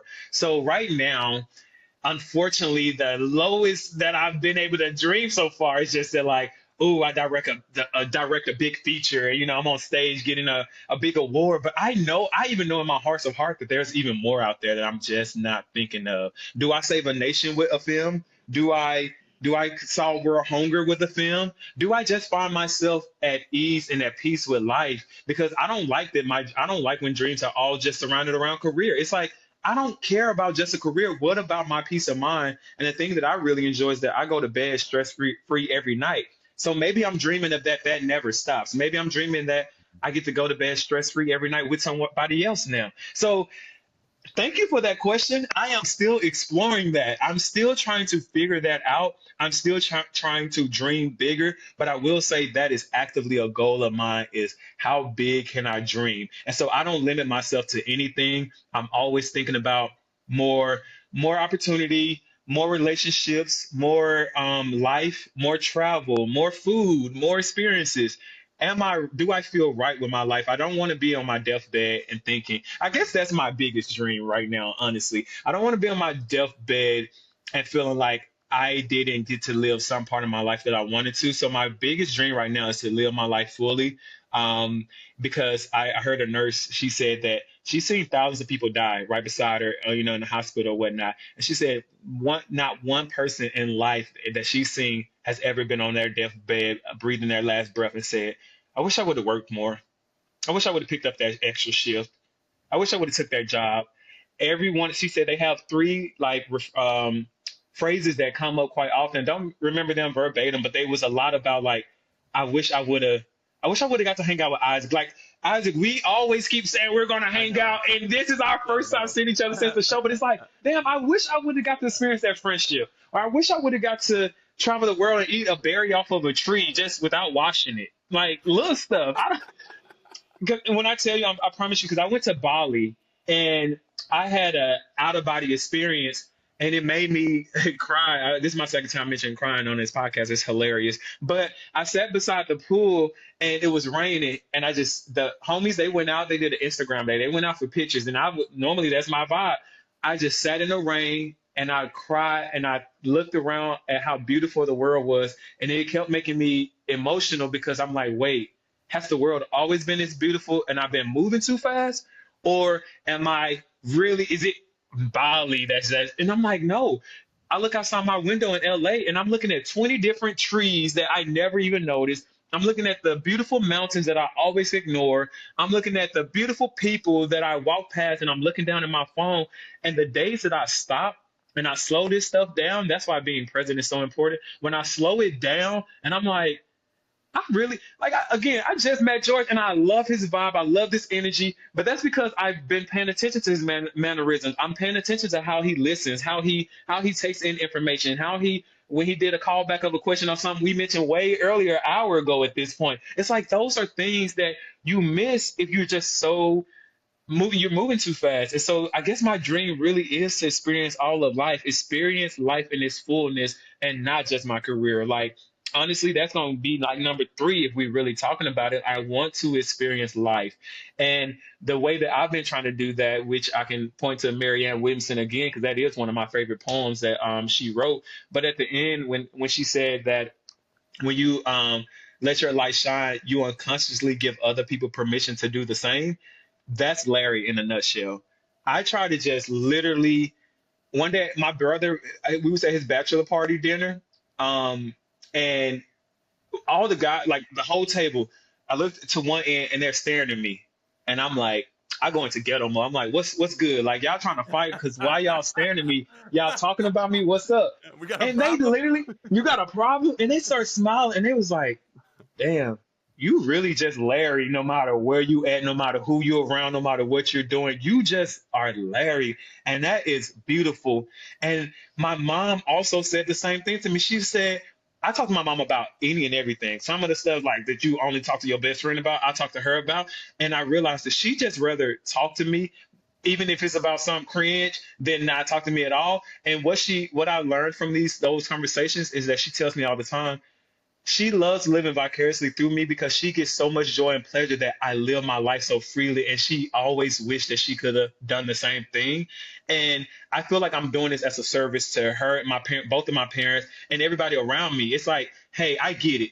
If you can't live your full life based off your location, your family, your religion, your circumstance, your class, your money, whatever it is, then I just want to show you an example of yes, you can. Yes, you can live out loud. And yeah, everybody not gonna like you. Everybody not gonna hang out with you. But guess what? You're gonna be way happier. You're gonna have way more opportunity. You're gonna get way more enjoyment out of life. Just be you. Freedom. I just want people to be themselves.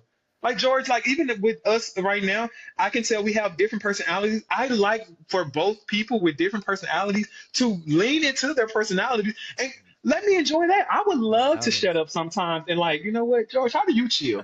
I want to chill more. How do you chill? I know how to turn up already, but how do you chill? Teach me something new. Also, how do you DJ? Show me, like, live your life, and I will live mine. And guess what? We both gonna eat off each other. Like, I love that type of stuff. It brings balance, man. It brings balance. And I Heck always yeah. I talk about it with Isaac, and I'm like, yeah, you know, me being introverted and stuff, and he's like, dude, you're not introvert. I'm like, well, not with you guys because you're my boys. Or if I start talking about stuff I'm passionate about, I'm like an introvert extrovert, if that makes any sense. But Yeah. I've been like this for a while, dude, and it's just I've come to being okay with it. You know, like everybody's different. Like, don't do anything that feels outside of yourself. Obviously, you want to grow and evolve as a person, but like, just which is tough these days for a lot of people, right? That don't have that backing from family or just. I grew up playing soccer, so it gave me a lot of life skills. It gave me confidence, but like a humbleness and very, like I said, introvert. So it's tough for people to be themselves. That's probably one of the hardest things to do, even though it sounds so Yeah. like ironic or like oxymoron. But that's the world we live in. It's tough for people to express themselves. Yeah. And even if that's you're probably more so. introverted, it's tough for people to honestly express themselves as an introvert because whatever it is, I naturally am somebody, I'm a lot more like you, Larry. That's why when I saw you, I was like, I fucking love this guy.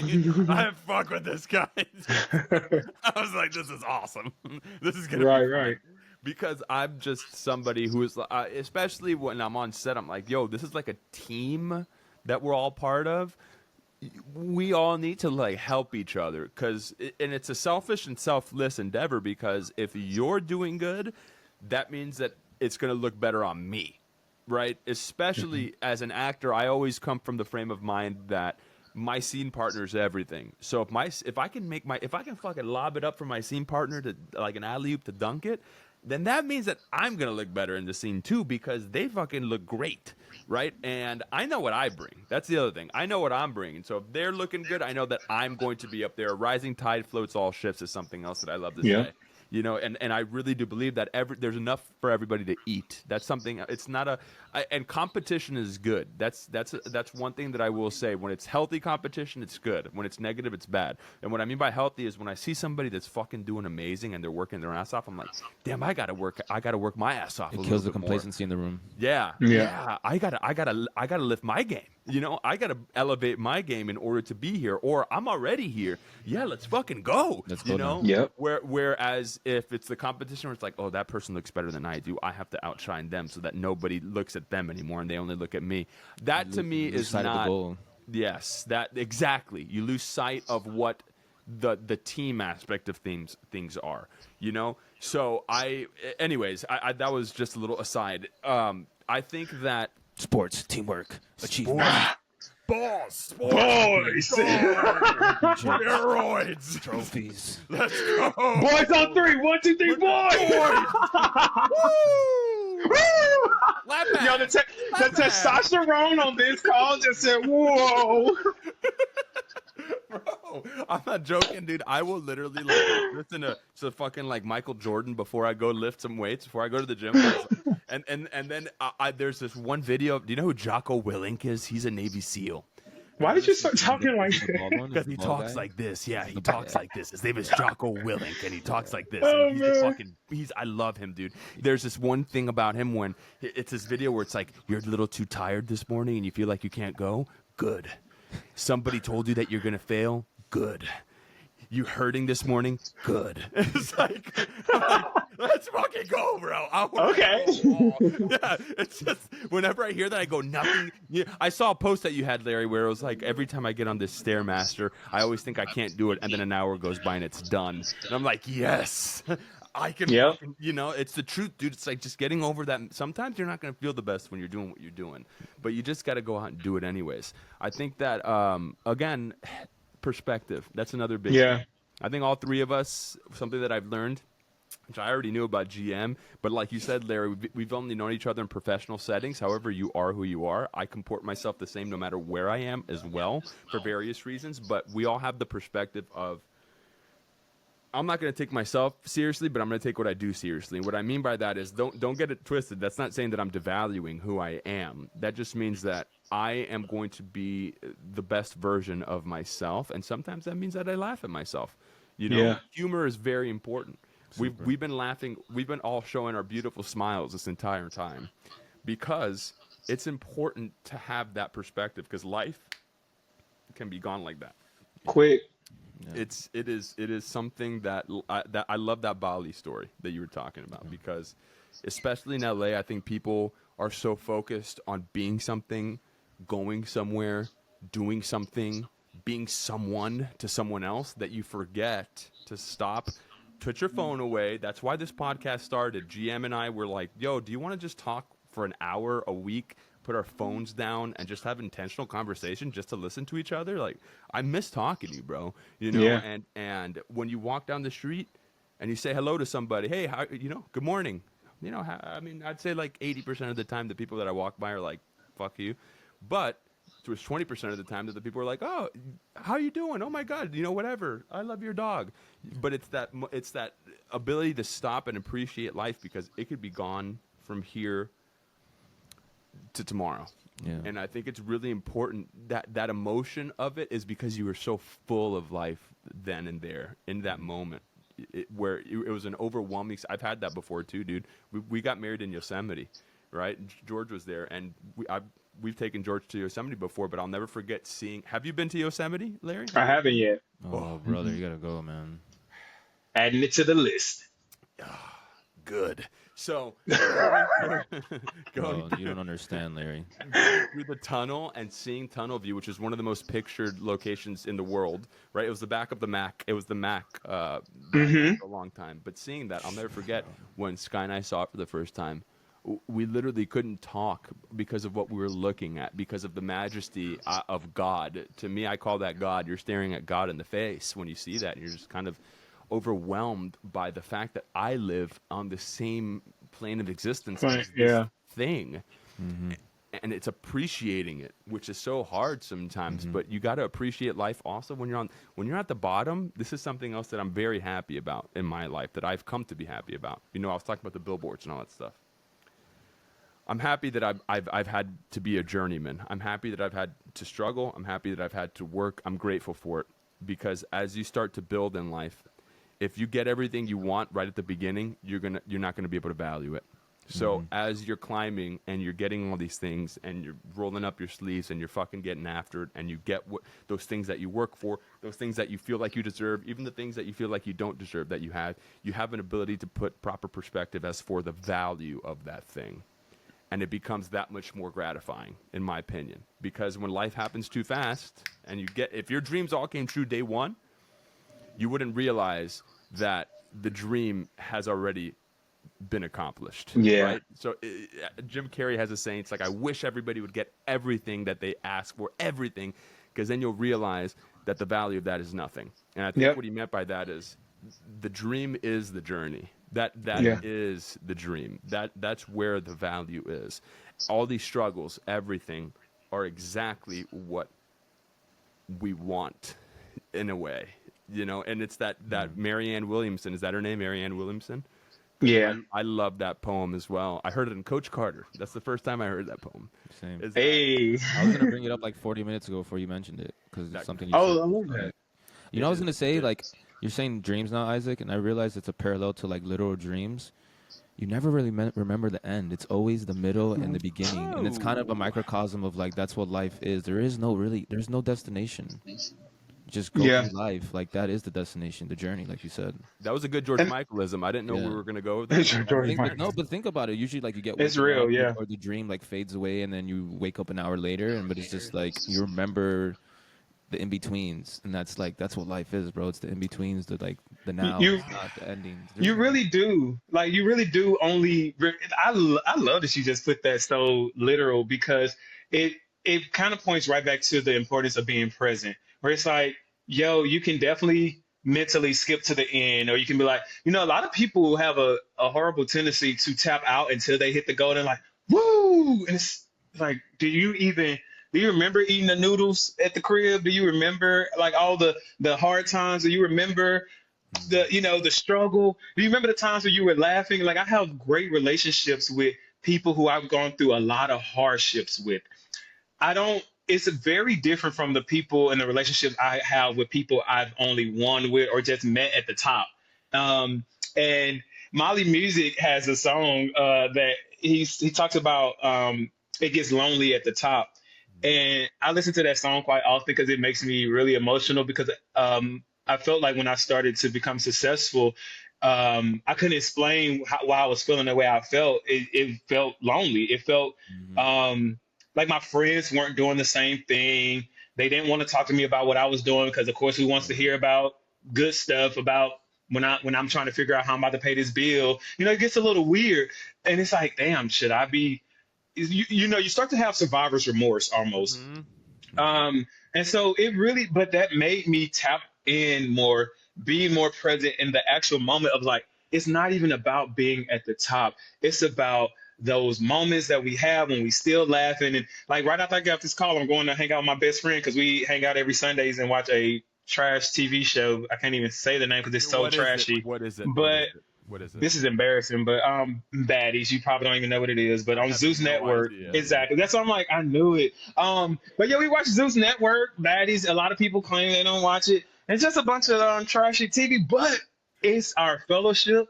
It's the moments leading to the journey, and through those nights though, we've had a lot of groundbreaking friendship moments. So it's like tap in. It's about the journey, and I have now, because I do have I feel like my memory is a little shot with certain things. And so even when we talk about pictures, like sometimes people look at my Instagram and they're like, why is it 5,000 pictures? And it's like, because first off, because I don't care about, like, I'm not trying to curate it for anything in particular. I'm just snapping pictures of my life and I'm not deleting random stuff. But what it does do is I love getting those Facebook and Instagram memory reminders or whatever. And it's like, dang, like even looking behind me, it's like, I forget all the time that I was in Egypt. But it's like, dang, I was in Egypt.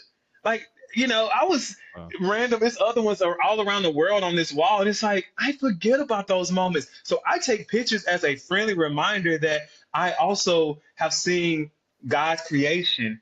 Like, I've also seen these breathtaking moments. And then I think about what was I mentally during those times? How do I get back there? I saw a fitness photo that popped up in my memory the other day. And I was like, my body doesn't look like that anymore. It looks way worse. And I was just like, how? It's like, wait, I have my own fitness motivation right now. Like, I'm looking at me last year and wanting to get back to that. This is goals. Like, that's what's up. Larry, tap back in. Remember how you felt, the discipline you had during that time, and lock back in. Larry, you could be So a I life love coach. it. You could definitely be a life coach. Yo, run me, like, give me a client. Help me out, GM. Larry, I had a question earlier. You reminded me of it now. I was talking about after this, you're gonna hang out with a buddy and watch the show. I mean, you mentioned already too, like you like to travel a lot. What do you like to do outside of work? Like what activities? I mean, you don't have to get too personal about it, but anything that like we don't know about that you like to do on your off time. No, get personal. I mean, it's all on Instagram anyway, but I love massages. I love to travel. I like to solo travel a lot. I'm horrible with research. I'm horrible with geography. I literally travel just because I know it feels good, but I usually know nothing about where I'm going. When I went to Egypt, I knew nothing. I was like, ooh, I want to be bougie and stay by the pyramids. Did not realize the pyramids were in the slums, and it's like, whoa, Yeah. this is very interesting. So I travel a lot with that to just see things. You don't really I watch plan. a lot. You just go in there and your I personality is perfect for that though. Like it's better I for don't. you to It do that. definitely works because I don't. I travel overseas, and I do understand the privilege of being a 6'4" man, and so I I don't was have about a to level say, of so people fear don't. that Yeah, I. Course, yeah. yeah. People aren't Yeah, and gonna so like necessarily fuck with Yeah. you. We're when visual I go to beings. other countries, a lot of times I don't even have a place to stay sometimes yet. Like when I land, it's like I get there and then I'll book somewhere. I walk around all hours. So yeah, but I like to watch a lot of TV. I like to watch a lot of movies, and I people watch a lot. I hang out with my friends and drink wine so we can have a conversation. I'm a Ooh. conversationalist. I love conversation. Like I would prefer to talk more than Ooh. anything with somebody. It's like, oh, what are you thinking? Like I'll ask you 1,000 questions. Even if you're an introvert, it's like, what's going on in that head? Tell me about it. Like I just But you see, like to GM is know how. that's what I mean. GM is an introvert, but he is what express himself when he has Yeah. that thing. That's what I I mean. like to know how people think because honestly, it helps me live a better life. It's like, well, GM says that when he is alone at the crib, he's actually doing this or that. Then it's like, well, shit, I have my feet up on the couch doing nothing, brain dead. Like, let me actually see what it's like to reflect or to meditate or to do whatever. And I try some things I like, some things I don't, but I have learned that I end up liking a lot of things that I never thought I would want to try or be exposed to. I like working out. I like to eat healthy. I like plain meals. I'm very boring when it comes to food, but I like that. Jada Pinkett Smith kind of got me started. She said her grandmother is a Southern grandmother, but she wasn't one that like was a fire cook. Like she did it, she wasn't that grandmama story like, oh, I can't wait to go to grandma's house to eat because she taught them that food should be used for nourishment and fuel, not for celebration and enjoyment. She said that because they believed it was so many other ways to enjoy and experience life. And so now that's why, like, when I go on dates, when I hang out with friends or celebrate the wrap up a show or anything, dinner isn't the first thing I think about. I'm like, hey, let's hang out and go to dinner. It's like, let's go to the gun range. Let's go and play golf. Let's go and do 1,000 other things other than eating, only because it's like, first off, I probably meal prepped. I already ate at home. Like, let's fellowship around something else other than food that we probably gonna regret later when we see what body it gives us. I'm Because we trying to move gon' when we away from eat, we're that, gonna eat. from like even for especially dates now. Like I'm trying to move away from like a meal. And to Like Yeah, let's go mini golf. Let's yeah. walk on the park or something. I don't know. Bro, gun range and golf. Those were the first two things that came to your mind. I Those were love the that last two. Those were I the was from last two yesterday. things. I From yesterday. love, bro. I love that And those are the first two things that came to so your first mind. off, it's funny. Like I'm always plotting in my head. I'm like, what's cheapest? So I already got a golf set. We're gonna go to the driving range. I'm already Okay. balls cost Bro, $20. You can use my clubs. And you're gonna hit my balls. you That's golf? a You golf? $20 Are you date. a good golfer? We started golfing on Dexter. That's when I started. We all like a lot of the crew members started golfing. You were busy, but and then like even with the gun range, I'm being cheap about that. I already own a gun. I just use my gun and I bring my own bullets. So she just like, Bro, I'm you have a concealed? You have a concealed? Or I guess you can't on conceal out here in I'm on LA, the wait right? list. It's like a 2-year wait list, but I'm on the wait list. But also on Dexter, Officer Mike, he told me, who cares? He's like, it's a misdemeanor if you get caught carrying it, just carry it. I What? was There you like, go. Oh my god! I Gotta want to look out get. for yourself, bro. I want to right. He start. said, protect yourself. Yeah, I want 100. I want to start getting into that. I want to learn how to properly use a gun. I've been to a gun range many times. I've shot like I shot we're in North Carolina, not at a gun range. It was just like a random house. This guy was like throwing bottles in the snow. He's like, "You want to shoot some shotguns?" I'm like, "Yeah, let's do it." So we Yo, shot shotguns. that's the South. Yeah, dude, it was awesome. And we shot a rifle, Sky shot a rifle. It was Wow. great. It was When awesome. I went home for Christmas, I'm like hanging. I'm just up on my phone at 2 a.m. I hear boom, boom, boom, boom.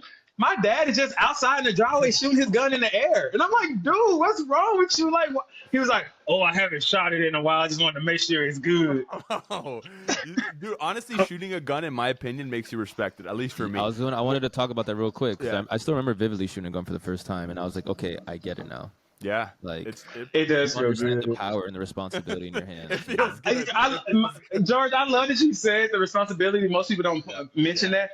It does make you understand the responsibility. It's like it's so much power in my hand. Yep. The kickback is crazy. So Yep. it's like, and then to realize that again, how fragile humans are.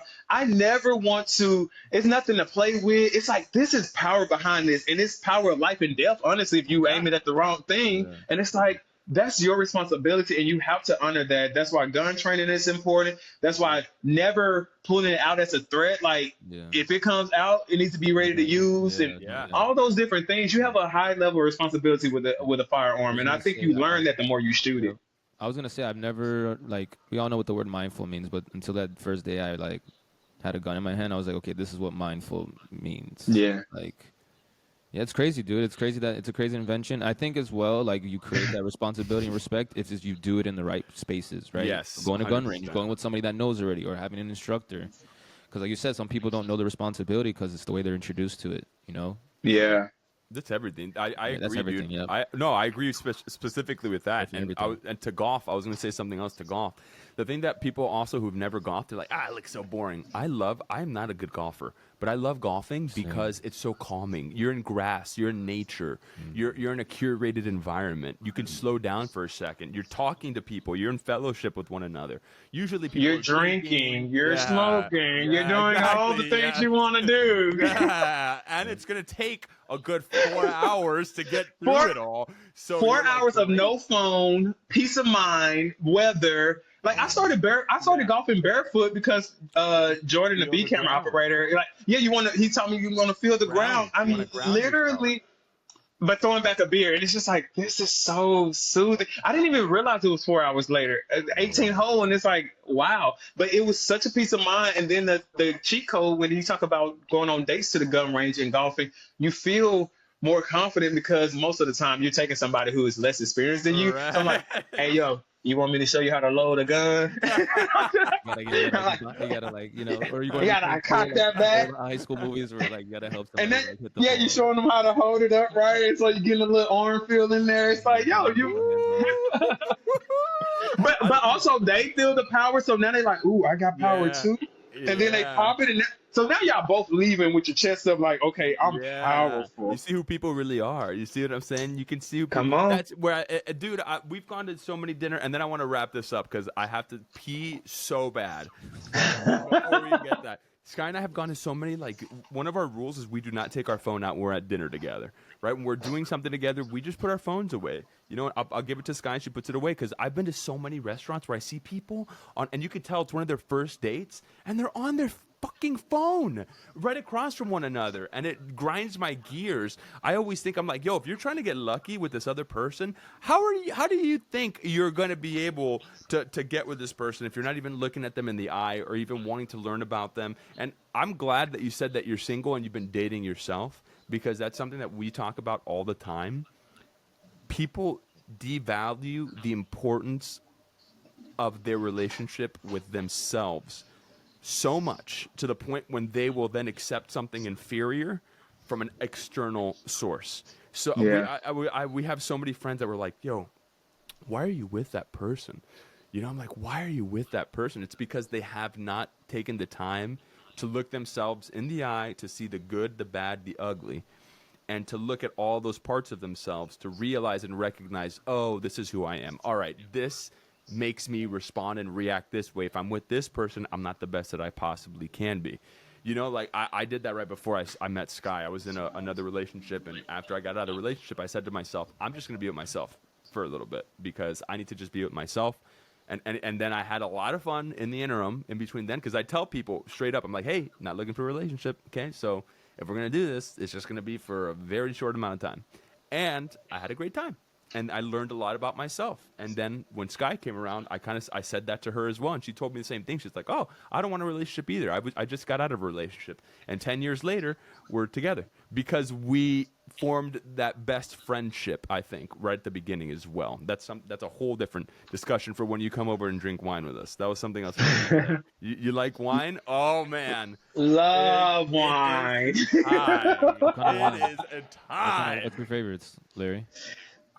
So I was on Reds for a very long time. I actually wanted to be a sommelier for a very long time until I watched a bunch of documentaries and read a bunch of books, and I was like, oh, that's not me, and that's very hard. So no. But right now I am very into a good Sauvignon Blanc. Oh, Um, you're a suburban soccer mom.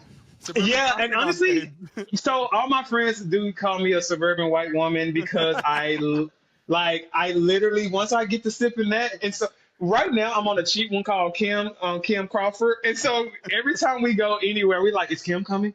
Kim has to be there, and so we bring a bottle of Kim everywhere we go because she gets the Oh, job done. oh man, you gotta Love drink her. with Sky. Sky's on whites now too, and Sky will drink a white wine because we've been on reds forever. I like reds more than whites, but she'll have one. She's like, "Am I turning into a mom?" She'll start drinking her white wine. She's like, "Why do I suddenly love white wine?" And I go, "Because Sky." Have you tried white? Have you Yeah. gave it a chance? Yes, Because I was man, a there red. are a lot of whites I like, but they would just give me headaches. That's why I was not on whites for a minute, was because I'd get more headaches on white than reds. see However, I that. will say I don't like sweet wine, so I'm Moscato, all that. Me neither. No. I'm not a big sweet wine fan. However, there the Sauv Blancs, or there's some Yeah. I like Pinot Grigio. some Yes. A little Pinot Very sweet, Grigios delicious. are nice. some more bitter, but There's I some like other those. ones. I like bitter. yeah. I started with whites because in college, in girls pregame, they're not, it's white wine with the Yeah. barefoot wine. I remember those days. And once I started becoming an actual young man, I was like introduced to steak and red wine, and then now I'm trying to. Now with the people I've hung out with, they like white wine, so I'm like, oh yeah, I'll partake in it. There's with some Pinot good white Grigio. wines out there. So, There are some. I good like the white wines because you don't like. I feel like with red wines, you need to eat something with it, you know. Yeah, I agree. Yeah, they're heavier. With whites, Yeah. you could just kind of they're refreshing. But I love red wines. But yeah, I'm getting back into white wines now. It's when summertime comes. There's nothing like white wine in the summertime. A nice crisp white wine. That is true. And I think it's I used to very go to easy, Central it's easier Park. to gauge it too. It's easier to gauge like the tipsiness of it. Yeah, I agree. I used to go to Central Park with a glass of wine and a book, and I would be in Shepherd's Field right there with a little blanket, lay down. I'm there all day in a cup, by the way, not even a glass, in a cup. I would just pour the whole bottle in there, and all day I'm just reading, looking at the world. Do you miss Like it New was York? You miss New York? with all my heart. I miss it so much. It was the best place in the world. I love New York, man. I lived in Brooklyn in Bed-Stuy. Absolutely loved it. I hear Brooklyn And awesome. it's I cannot say enough good things about it. It's just too cold. If it wasn't cold, Yeah. if I wasn't, wanting to be a career director, because I also moved for career. I was like, by the time shows come to New York, they just looking for crew, not directors. And so that was the primary reason I moved. But I want to be bi-coastal. I would love to be. Same, dude. Same. If I don't come to Miami this weekend, it's honestly because I probably go to New York. I want to see a Broadway play. I want to see Hello? Def. Well, I want to see that, but I looked it up and tickets are 1,000. Don't want to do that for Denzel. Yes. But Death Becomes Her is very affordable and it's camp, and I love a camp moment. Ooh, who's in it? Death Becomes Her? Yeah, I want to see it because of Michelle, from DC3, also known as Destiny Child. I saw her in Chicago. And I'm a hiver. I saw her in she was you are. I knew that. Death Becomes Her official Broadway. I saw her. She was Chicago. She was Roxy or whatever her name is. It's Yeah, Chicago. exactly. Yeah. I saw her, and she was. I thought she's okay. No shade thrown to her. I just thought It's okay. As long as you don't go for Beyonce, we good. And it's going to be a positive podcast. Bro, Beyonce. That's a def note right there. Dude. Right. I saw. I didn't even watch the Christmas game, but I saw the Netflix special of her Christmas halftime show, and it was like a Super Bowl show. I saw it and I'm like, this is the smartest thing that Netflix could have done was make it its own special, because you could just go on Netflix and look it up and just watch Beyonce's thing. Dude, Netflix. That doesn't work with everyone though. It has to be someone of that level for it to be like, for people to feel compelled to sit down and watch it. It's kind of like how the Fenty thing where Rihanna blew up. Like that was a big deal too, But like if anyone else to do it wouldn't hit. To have a Christmas game, to start Christmas games as on a streaming app, you have to get the biggest. Only Beyonce could have been the first artist to do the Christmas games for Netflix. In Houston. It made sense. In Houston, right? Houston. It made perfect sense. Like, I mean, anyway. It was. I amazing. will be front on the floor, very close to the stage for Cowboy Carter, and I will take plenty of videos and tell everybody all about it. Her Levi's commercial. Have you seen her Levi's Oh, commercial? for Of course I did. Did you see Good the opening God. shot? Good Did you see the God. opening shot? I told Sky, I'm like, Sky, is this? Is that real? She goes, yes, that's real. I'm like, what? Coño. God bless. I need to go buy some Levi's. Oh my God. Wow. They never made my butt look like that. Yeah. You know, Why it look we've like never that? we usually don't see that side of her like in the public doing I things love like it, Yeah. that. bro. It was still like tasteful. It wasn't like Oh yeah. raunchy Oh or yeah. nothing. It just No. just the right amount. I'm loving this new Right amount era. of I like people. this. Dude, She's really she's in her stepping out. cowboy She really put era. out on that. Yeah. Dude, her and the Swizzle, her and T Swizzle, that's the thing. That Sky loves her too, because she's like, Beyonce's always been so supportive and nice to Taylor Swift, and Sky's a diehard Swiftie. And I think that those are like the two most powerful women in the music industry. Are the Swizzle and Beyonce, and they have no beef with one another, which is a Yeah. beautiful thing to see. That Yeah. you know, they always go to each other's premieres or whatever. Taylor Swift went to Beyonce's her premiere of her film, and it's just always been so nice. And I think that that's like really important Yeah. for people to see. You know, because I respect both of them. Do I listen to either one of their music? Not really, not because of anything. It's just because I like listening to film scores. I'm weird. You know what I'm saying? Put on some Hans Zimmer. I'm fucking turning up. You know, give me a glass of wine while I'm listening to that shit. But, however, I do respect them, and they're fucking amazing, both of them. Okay, let's wrap this up, because I'm going to pee my pants. That's a if good we don't ending. wrap T this Swift up. and Beyonce. Let's Pay my pants. Yes, Have you let's- ever done it on air? You should do it. I'm just kidding. On air. I'm just saying that because I don't want people to know that I already did. Right. That's why I'm like, he's done it. while I was leaning back like this, going like this. I mean, dude, I was we drink coffee to peeing start it. What myself. do you expect, Bro, from and I've us? been chugging water. Exactly. I've been chugging Coffee's a water. diuretic. Yes. Oh God. Okay. So speaking of diuretics, I didn't drink water for Dexter because I was like, I have to take my shirt off. And then the scene that I was scared about for all of that, they didn't even use it. They cut it. So I didn't even did all of notice. that for no reason. So it was. I felt bad for you, bro. You were Very going through it. You hilarious. would not eat. I was could like, smell water. I was not eating. I was like, oh God, I gotta look so cut. I have to look so cut. And then I They look at didn't the show, use and it's not even in the show. Dude, No, but and, you look pretty cut on the boat, though. I was just about to say, let me tell the people, he actually was very cut for the scene that we did not use. He was very cut. It was awesome. Everybody on set was like, you go, bro. yeah, I kept asking. I was like, how do I look? How do I look? How do I look? Do I look good? I can smell your sweat. Let me just lick your face. I can smell your the sweat. steak you just ate. What? Dude, all right. So let's ask our final two questions. George Michael and I have two questions we ask everybody before we end. I'll go first and GM will go second.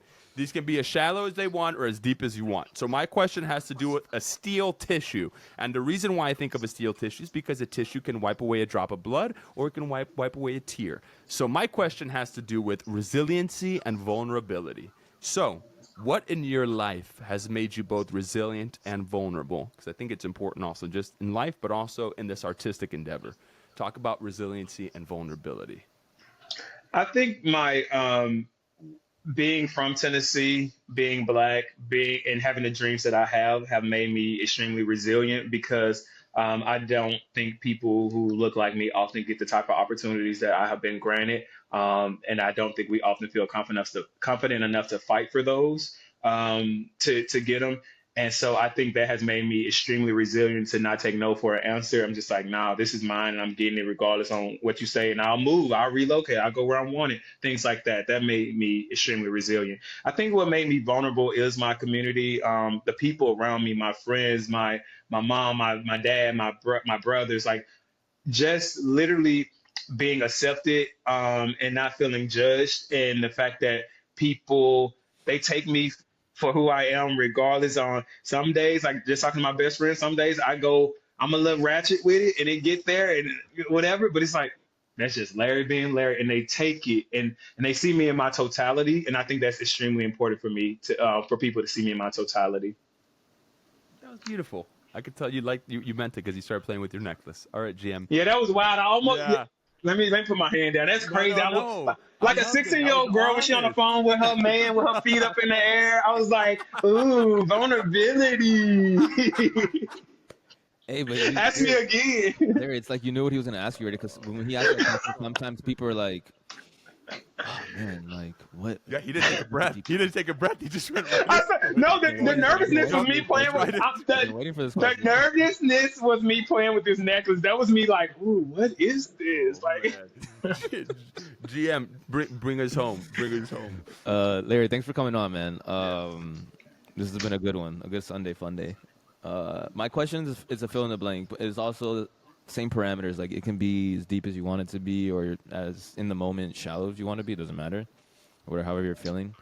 And it's my name is blank, and I am blank. okay, really quick before I answer that, George, before we lose the time, I just want to say you have the perfect podcast voice, perfect radio voice. Like every time you ask a question, I just tap in to listen harder. I'm just like, what he's like, oh my God. Like it's just so like perfectly listenable to, I don't know if listenable is an actual word, but hey, here we I go. woke up late. So I think I have the deep voice still intact. That's why.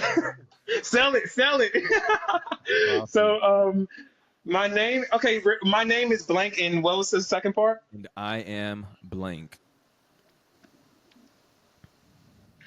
My name is Larry Q McGee, and I am,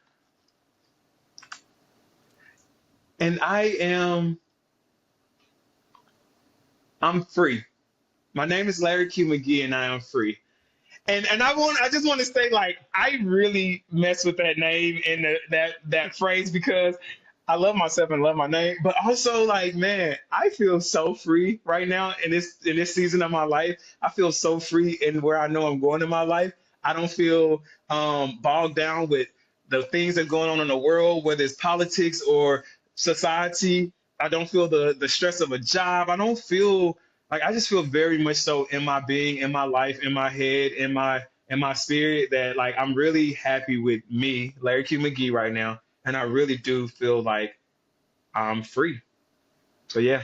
Amen. You're living God's purpose, bro. That's the You're living American in your dream, bro. purpose. I think Yes. that's the American dream 2.0 because I tell people because Isaac and I are first generation, and you're first generation, right, Isaac? What? No, my mom. I'm second. My mom was born here. But I feel like you still like you I and I. mean, yeah, it's pretty we much the same. Yeah, and I yeah. think the people that moved here as immigrants, the Yes. American dream for them was financial Survive. stability, opportunity, have a family and just Stay keep it here. even kill and stay here, maintain.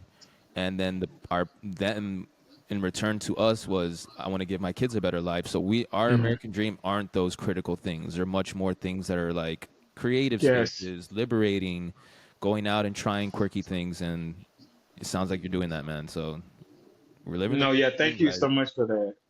I call it American Dream 2.0. We're doing it. We're doing it. No, I appreciate it. Definitely the goal. Thank y'all so much for this. Y'all are both beautiful spirits. I'm so glad to have met you, GM. Isaac, great seeing you again. This has been so Let much me know when fun you're on in a Miami. Sunday Let me know when morning. you're in Miami. Yeah. I sure will, definitely. And before you go, you have again, thank you. Yeah. Sending you literally always love and God's graces and blessings first and foremost to both of you. But thank you for coming. Now, this is your time. You have that camera in front of you. You have that camera, and that camera. What do you want to tell all the millions of people that are watching? What do you want to plug? If you want to say anything along those lines, you can. We'll put it in the description. Yep. Yeah, man. I just want to say, live y'all life freely, live it out loud, be you. Tap into the people around you and pour in love and confidence and give people their flowers while they're here. Also, give me my flowers at Instagram at Larry Q McGee. That's MCGEE. And I don't post about anything of structure. It's just me and my life. And maybe me living out loud and colorful will help you live your life out loud and colorful as well. So check me out.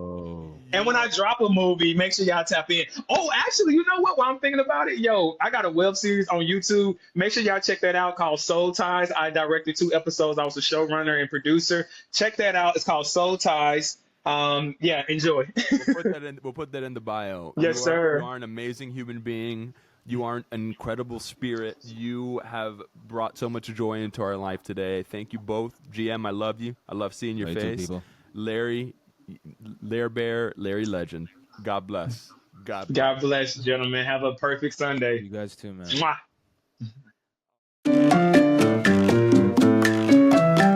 This is the Cafe con Podcast.